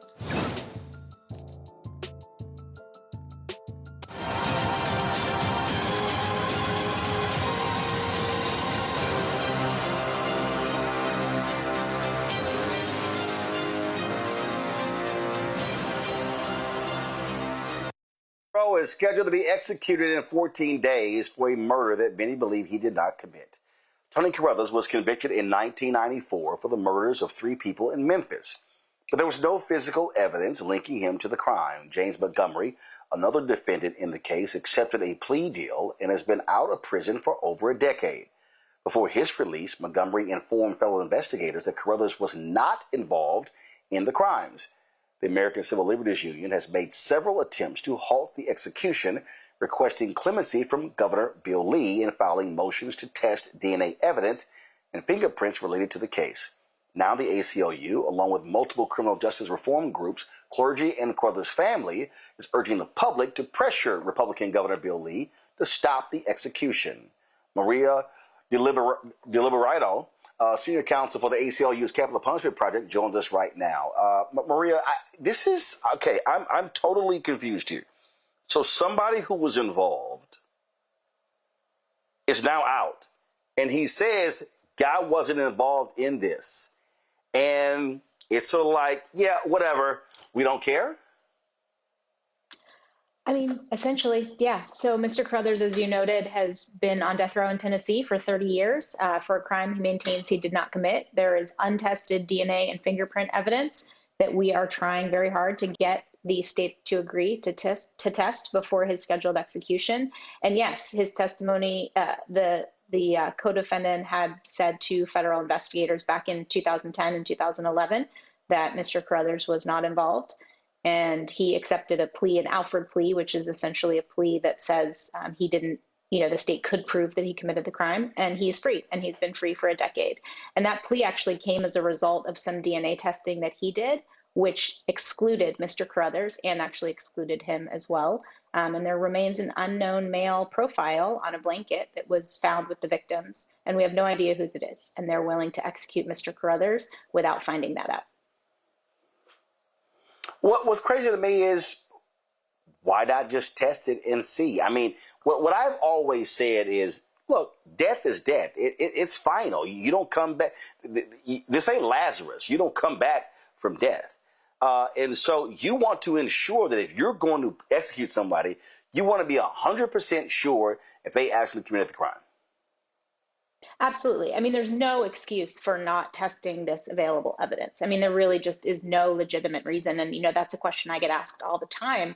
Why won't they test it? And obviously that's a perfect question for the attorney generals in this case, but it's very clear we've asked for this testing now well over a month ago. The testing could have been completed. We could have the answer by now. And instead they're spending all of their time and effort objecting and saying that we're not entitled to it. We could already know the answer.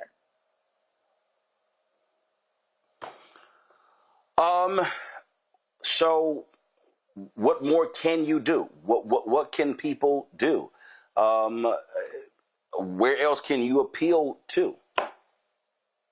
So a number of things are still pending. As you noted, we have a lawsuit pending in the federal district court asking to test the untested fingerprint and DNA evidence against the potential alternate suspect, and also to run the sample in the national and federal databases, trying to match those unmatched prints and DNA.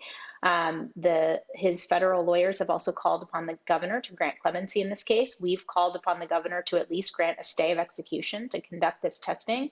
There's a press conference in Memphis yesterday. A number of faith leaders, civil rights groups, criminal justice reform groups, as you noted, called for the governor to, again, halt this execution and let this testing proceed. So we're asking the public to also sign their name. We have a petition at the ACLU. There's a number of other petitions out there, the Tennesseans for Alternatives to the Death Penalty as well, to contact Governor Lee and to tell him that this execution is unjust. And I think one of the most important facts about Tony's case is it was built on the testimony of a paid informant who said he was pressured to lie and paid. He recanted his testimony before trial, and then prosecutors threatened him with perjury. And he magically made up the same confession that he gave in the first place. And the state lied about his paid informant status for 30 years. And they just in 2024 finally admitted that he was a paid informant at the time of Mr. Carruthers' trial. And we know that wrongful convictions, that paid informants and snitch testimony and convicted felon testimony is often the #1 leading cause for wrongful convictions. And of course, Mr. Carruthers was forced to represent himself at trial. He stood trial in a death penalty case where you're entitled to 2 lawyers. He didn't have a single lawyer fighting for him because the judge got frustrated with his repeated attempts to let counsel go and to fire counsel. And his last counsel said, Judge, you can't let this man go to trial for his life without a lawyer. And the judge did it anyway. No person in the state of Tennessee in over 100 years, and no other place that we could find, has ever been executed when he didn't have a lawyer at trial. Wow. Unbelievable. Questions from the panel. Matt, you first. Yeah, so that was going to be my question, is just how the appellate courts have dealt with the Sixth Amendment issue, because, I mean, this is as clear a Gideon situation as exists, right? I mean, you're on trial for your life. And even if you've lost prior appointed counsel, I mean, you can't let somebody represent themselves in this situation. As an aside, when I was a prosecutor, I had this exact situation come up, and I actually objected because I didn't want to try a case against a person who could potentially be getting a life sentence who couldn't represent themselves. I'm a lawyer. I do this for a living. This person's never tried a case. It's just inherently unfair. But I'm interested in how the appellate courts didn't say he deserved a new trial on that basis alone. I mean, that seems to me to be a direct affront to the Sixth Amendment. And I'd love the kind of procedural history on that. Sure. Yeah, it's a great question. And it's pretty, I mean, essentially the Tennessee Supreme Court on appeal essentially said he made an affirmative waiver by his choice by his repeated attempts to fire counsel. But what's interesting is the Tennessee Supreme Court found that his co-defendant was so prejudiced by Mr. Carruthers' self-representation and what an abject disaster it was, because he's untrained in the law, that he got a new trial. So the reason that Mr. Montgomery is free is because Tony, in part because of the plea and all of those things, but he got a new trial in the first place because of Tony's poor self-representation. But then the federal court, of course, because it's a death penalty case, the federal court gets to look at it as well. And the Sixth Circuit they were concerned about it. But when the federal court, of course, reviews a state death penalty case, they're bound by the constraints of AEDPA and the sort of federal habeas review. So they can't reach down and fix every error. I mean, they should be able to, and they should have done so here. But they did say, like, we are troubled by this. Nothing we say here is intent to bless the state court's decision. So that is, again, something we continue to raise to sort of remind the court. It's one thing to say that, okay, maybe you upheld his death sentence, but now we're in a place where you were going to take this man's life and he didn't have a lawyer. So it's sort of twofold. And the Tennessee state courts ignored it. The federal court was concerned, but unwilling to step in. Roland, let me ask a follow-up, please, if I may, real quick. So as it relates to the 1983 case, is that part of the allegations in the 1983 case that, you know, him being divested of his Sixth Amendment right, and in addition to the post-conviction testing and the testing scheme, kind of the Monell scheme? I'm interested in if that's come up in the 1983 case, because there it seems like the court could, in terms of relief, grant an injunction and, you know, stay the execution on the basis of like the deliberation on the 1983 case, but maybe I'm not fully understanding how that's looking. So yes, the 1983 case is suing the state of Tennessee for failing to do the DNA and fingerprint testing, and we've asked for a preliminary injunction and a stay of execution. The right to counsel issue it's time barred now to be filed as a Section 1983 as sort of a separate violation of due process. It was preserved, of course, on appeal, and it's certainly a fact that we're asking the court to consider when you sort of look at the totality of the evidence here and what we know. But it's not a distinct claim, but there is a claim for a preliminary injunction and a stay of execution so that this forensic testing can be completed. Gotcha. Thank you. Candace. So if a key paid informant recanted what he said, what are the other pieces of evidence that are the connective tissues in this case that's keeping him on death row? So there's some circumstantial evidence from other convicted felons and informants who said that Tony made some statements indicating that, you know, he was going to have a plan when he got out of jail and he was going to make the streets pay him, and nothing direct, no direct evidence there. But it's important that the informant gave the confession at trial. So the recantation was before trial to the media. And then Mr. Carruthers, again, acting as his own lawyer, untrained in the law, called him, wanting him to express that recantation before the jury. Well, before that, the prosecutor said in open court in front of Tony, Mr. Shaw, if you say what you said to the media, we will charge you with aggravated perjury. We will secure an indictment for aggravated perjury. And the judge gave him a lawyer, Mr. Shaw, to talk to his lawyer about what he should do. And no surprise to anyone or any lawyer on this panel, the lawyer said, you know, you better stick with your original story. So he testified before the jury that Mr. Carruthers confessed. It was the most damaging evidence in the trial. So he testified that Mr. Carruthers confessed, which couldn't have even happened because Mr. Shaw wasn't even around Mr. Carruthers at the time that this supposed confession happened. But he repeated the statement for the jury that he had originally given, which secured the indictment. So that was the evidence against Mr. Carruthers, was some of this other circumstantial evidence, but the confession by Shaw was absolutely the critical fact. And as you said, it wouldn't have happened if he had an attorney in order to help him through that legal process. Well, and what's even more shocking and shameful, and I actually also used to be a prosecutor. That's how I started my career. And so this particular piece really just gets to me because Tony, even as untrained in the law he was, asked Alfredo Shaw at trial if he was a confidential informant. And the prosecutor sitting at counsel table knows that it's true, objects, gets the objection, objects to relevance, which is clearly relevant, but the judge sustained the objection. And again, Tony, untrained in the law, doesn't get to ask the question. So you've got a prosecutor sitting at counsel table knowing that he is hiding evidence from the jury. And that to me is just unfathomable.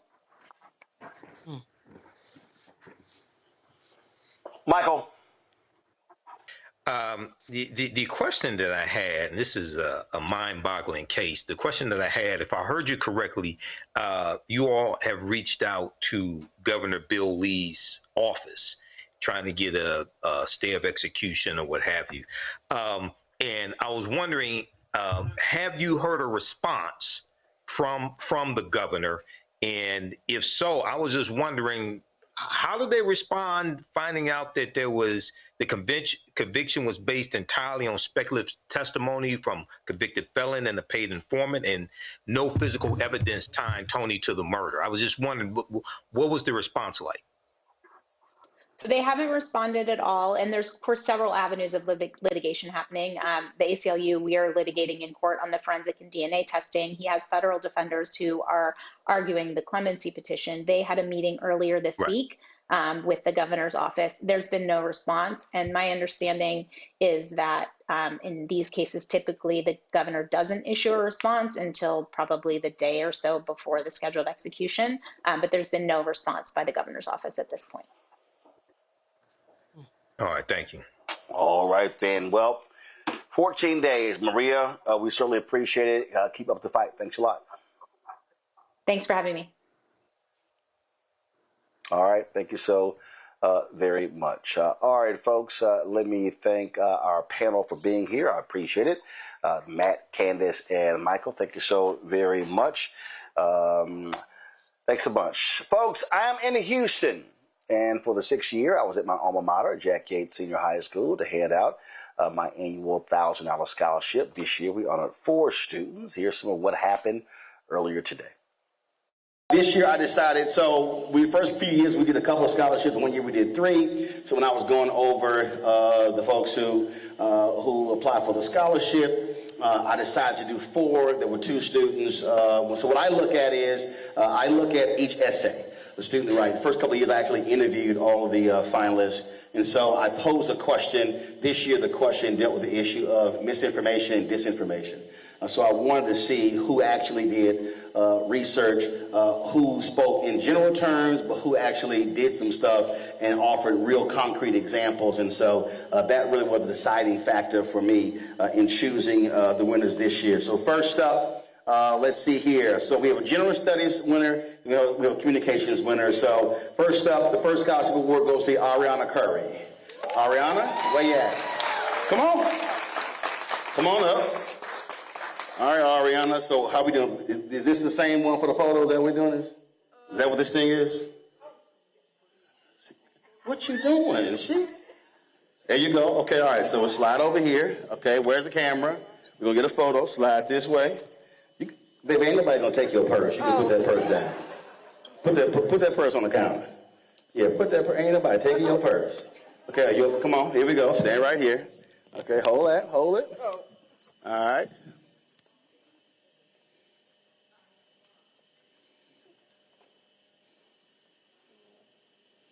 Got it? All right. Oh, no, you ain't done. So stand over here. So, Ariana, first of all, where are you going to school? University. All right, and what are you going to be studying? Veterinary science and animal poultry. So that you choose Tuskegee so you don't have to change any of the school colors, you can just wear the same stuff? Basically. Gotcha. And so again, you're studying what? Veterinary science and animal poultry. Gotcha. So what, you like eggs? Yes. So what job do you eventually want to do? Emergency veterinarian or a zoologist. A what? A zoologist. You gonna work in the zoo? Well, I'll be everywhere, like in the wildlife and stuff like that. In the wildlife. So you want to live in the jungle? Basically, yeah. Okay. All right. Good luck, Ariana. Appreciate it. You left yourself. You left your certificate. Oh. Right. You hold on to your purse and left your certificate. All right. Tuskegee is great. I actually spoke there, so I visited. So out of 103 HBCUs, I've actually been to 59 of them. So that's one of the ones I've been to. All right. Next up, General Studies Scholarship winner. Is it Lucia Rivera? Lucia Rivera Rodriguez. So somebody was paying attention. She wore the appropriate shirt today.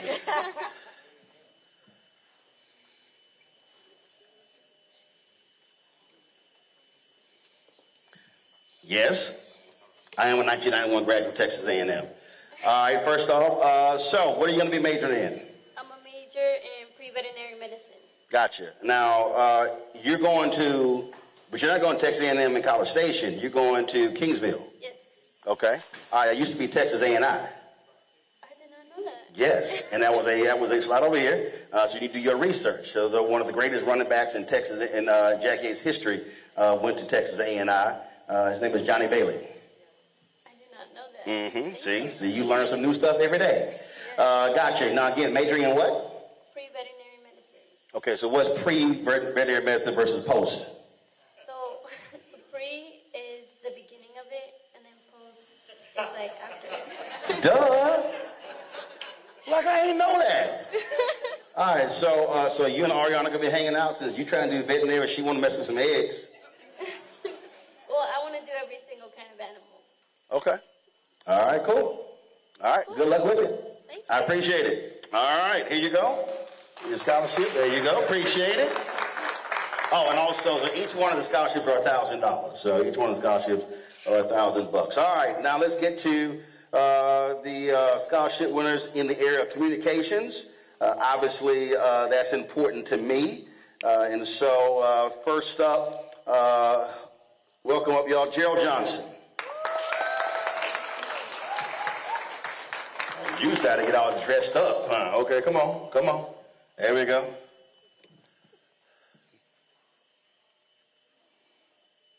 All right, cool. Got it. All right, Gerald, so where are you going to school? I'm going to Houston City College. You really going far from home, huh? Not really. What you going to be majoring in?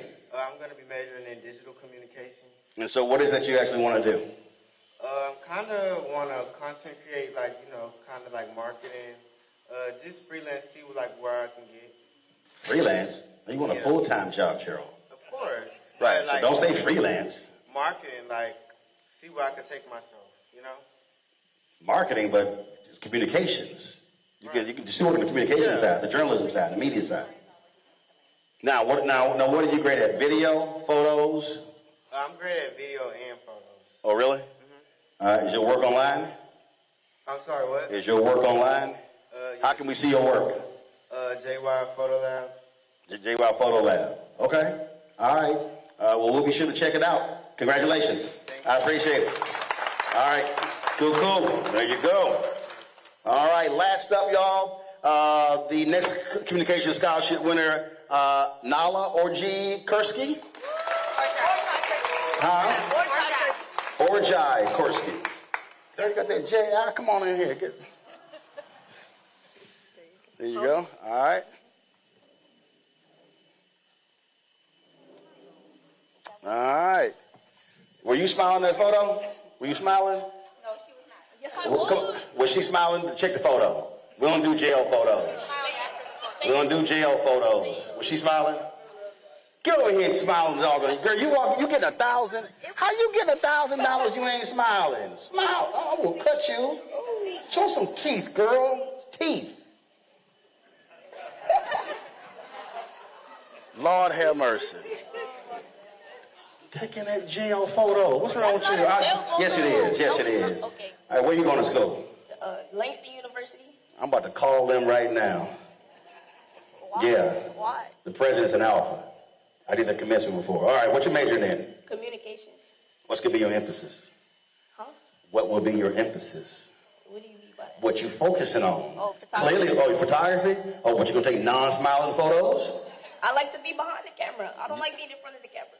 Yeah, see, how you smiling more right now than the actual photo where you got the money? Because I don't like to be on camera. What you mean you like to be on camera?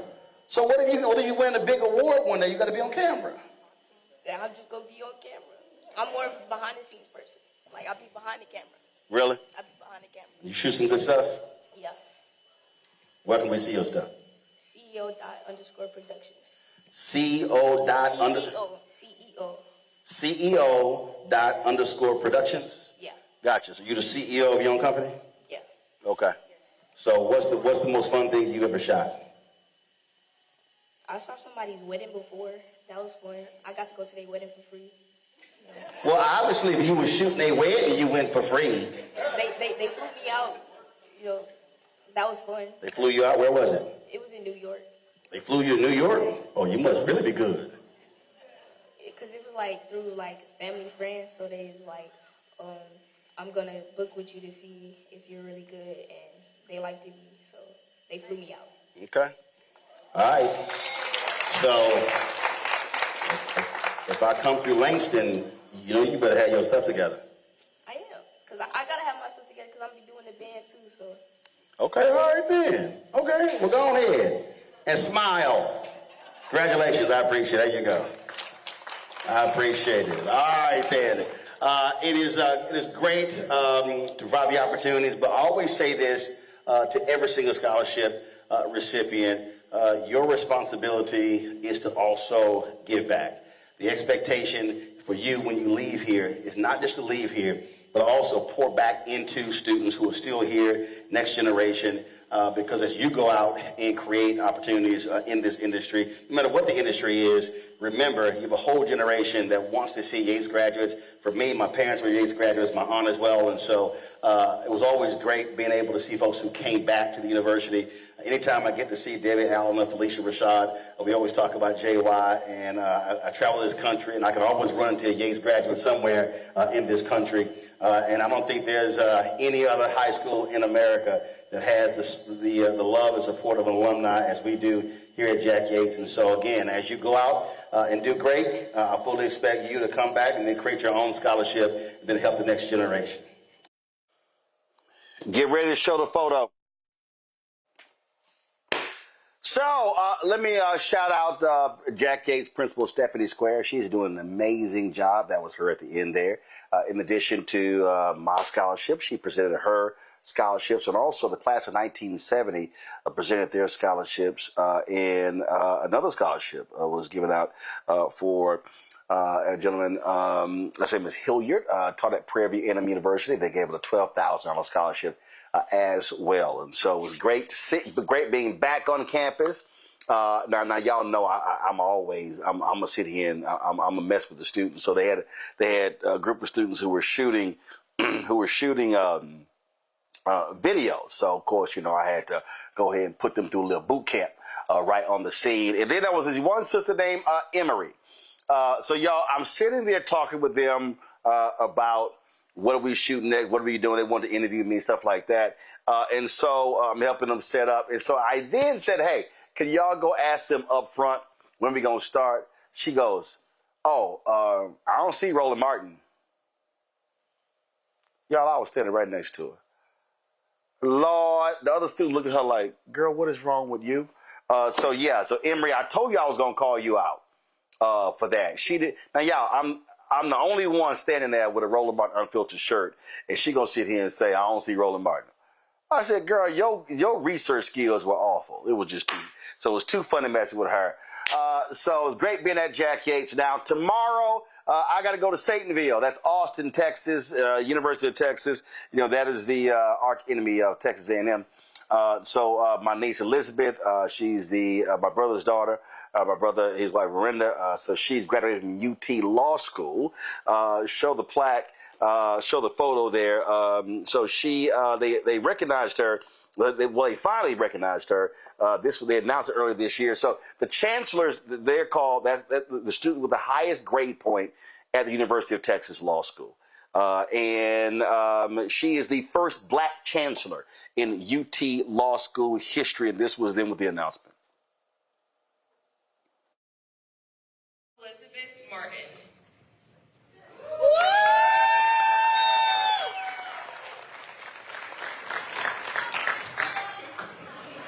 Put by Lori Mason, professor at Texas Law, and Christopher Martin, her brother. Thank you to my family, my mom, and my dad, my baby brother Chris, and my sweet angel Chief. Thank you for supporting me without question and being my source of inspiration every day. Thank you, Mom, for always encouraging me to bring my best self to everything I do. My dad for always being my cheerleader and never allowing me to lose sight of myself. My brother, my favorite person and closest friend, for always being a phone call away. Thank you to my professors for their support, especially Professor Mason, one of the most passionate and dedicated educators I've ever had the privilege of learning from. And lastly, to my friends and the communities, especially TMLS, who have supported me throughout law school, for your companionship and support.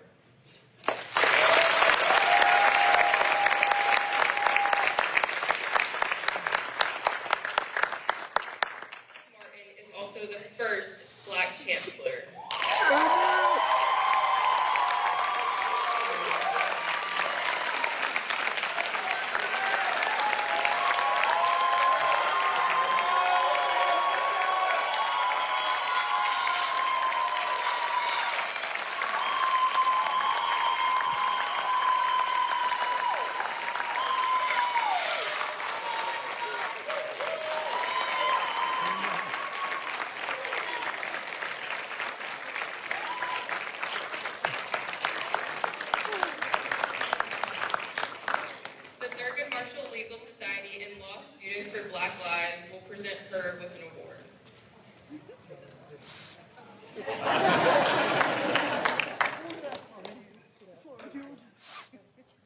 We love you.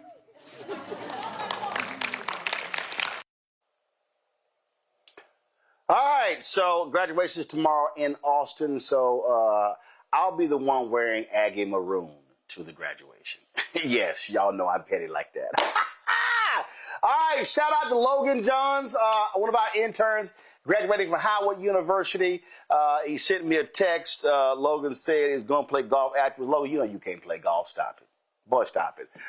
So want to shout out Logan. One of the things that we do, folks, we give opportunities, especially for HBCU students, to understand and work in the business. What they do in classroom is one thing, but the real work to understand how this business works is in the business. I know his mother, Michelle. She's done some legal work for us at the Black Star Network. I know his dad, Joe Johns, worked at CNN. And so, Logan, congratulations. And look, you got a lot of great stuff that you can do in the future. So got a bright future.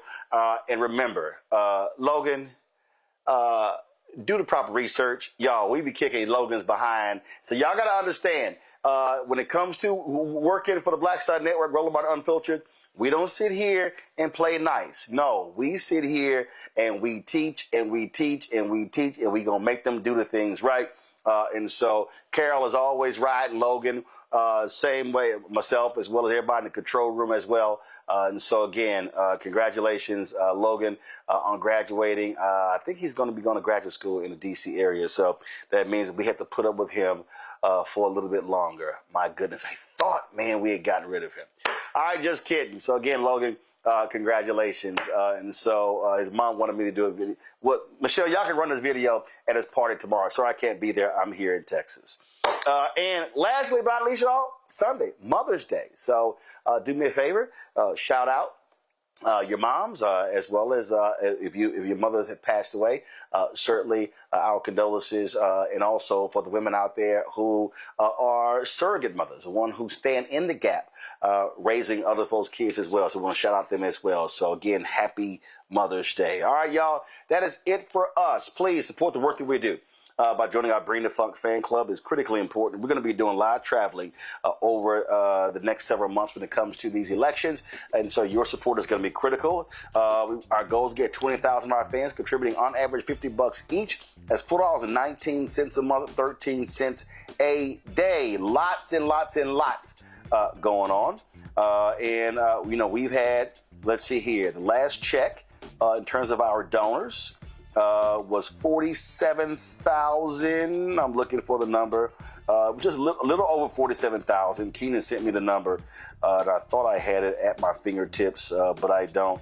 I'll try to find it. But 47,000 donors. We want to get to 50,000 donors. So please do me a favor. And you want to do Cash App, use a Stripe QR code. You see it right here. This is for credit cards as well. Checks and money order. Make it payable to Roland Martin Unfiltered. P.O. Box 57196, Washington, D.C. 20037-0196. Download the Black Star Network app. Apple phone, Android phone, Apple TV, Android TV, Roku, Amazon Fire TV, Samsung Smart TV.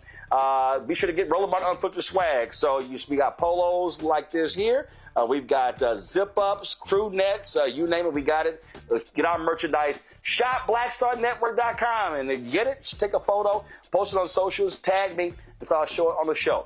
All these products you see in our studio are Black-owned products, and we've created a marketplace at shopblackstarnetwork.com to support these Black-owned businesses. And so give them an opportunity. The marketing, when you buy these products, you're also supporting this show as well. So your support is really critical. And so go to shopblackstarnetwork.com, shopblackstarnetwork.com. Download the app Fanbase. You see it right here. Follow me at Roland S. Martin. And so get your account as well. Don't forget Brittany Noble. Check out her show, The Breakdown of Brittany Noble, every single day at noon Eastern. Lastly, y'all, do pull up the website. Again, if you want to be trained to organize and mobilize people when it comes to voting, June 12th, June 13th, virtual training, Bishop William Barber, Repairs of the Breach. Go to blackstarnetwork.com, click the link. You can sign up. We are almost at 1,000 people. I want to cross 1,000. But by that weekend, I want to have at least 2,000 people who have signed up in order to be trained in organizing and mobilizing. Again, go to blackstarnetwork.com, click the link with Bishop William Barber, or go to Repairs of the Breach, their website. You can do that as well. All right, y'all. That's it. I appreciate it. Coming to you live from Houston. We'll see you guys on Monday. Y'all know how I always sign this thing off. And we're also going to roll the names of all the people who donated to us over the last 7.5 years. Holla!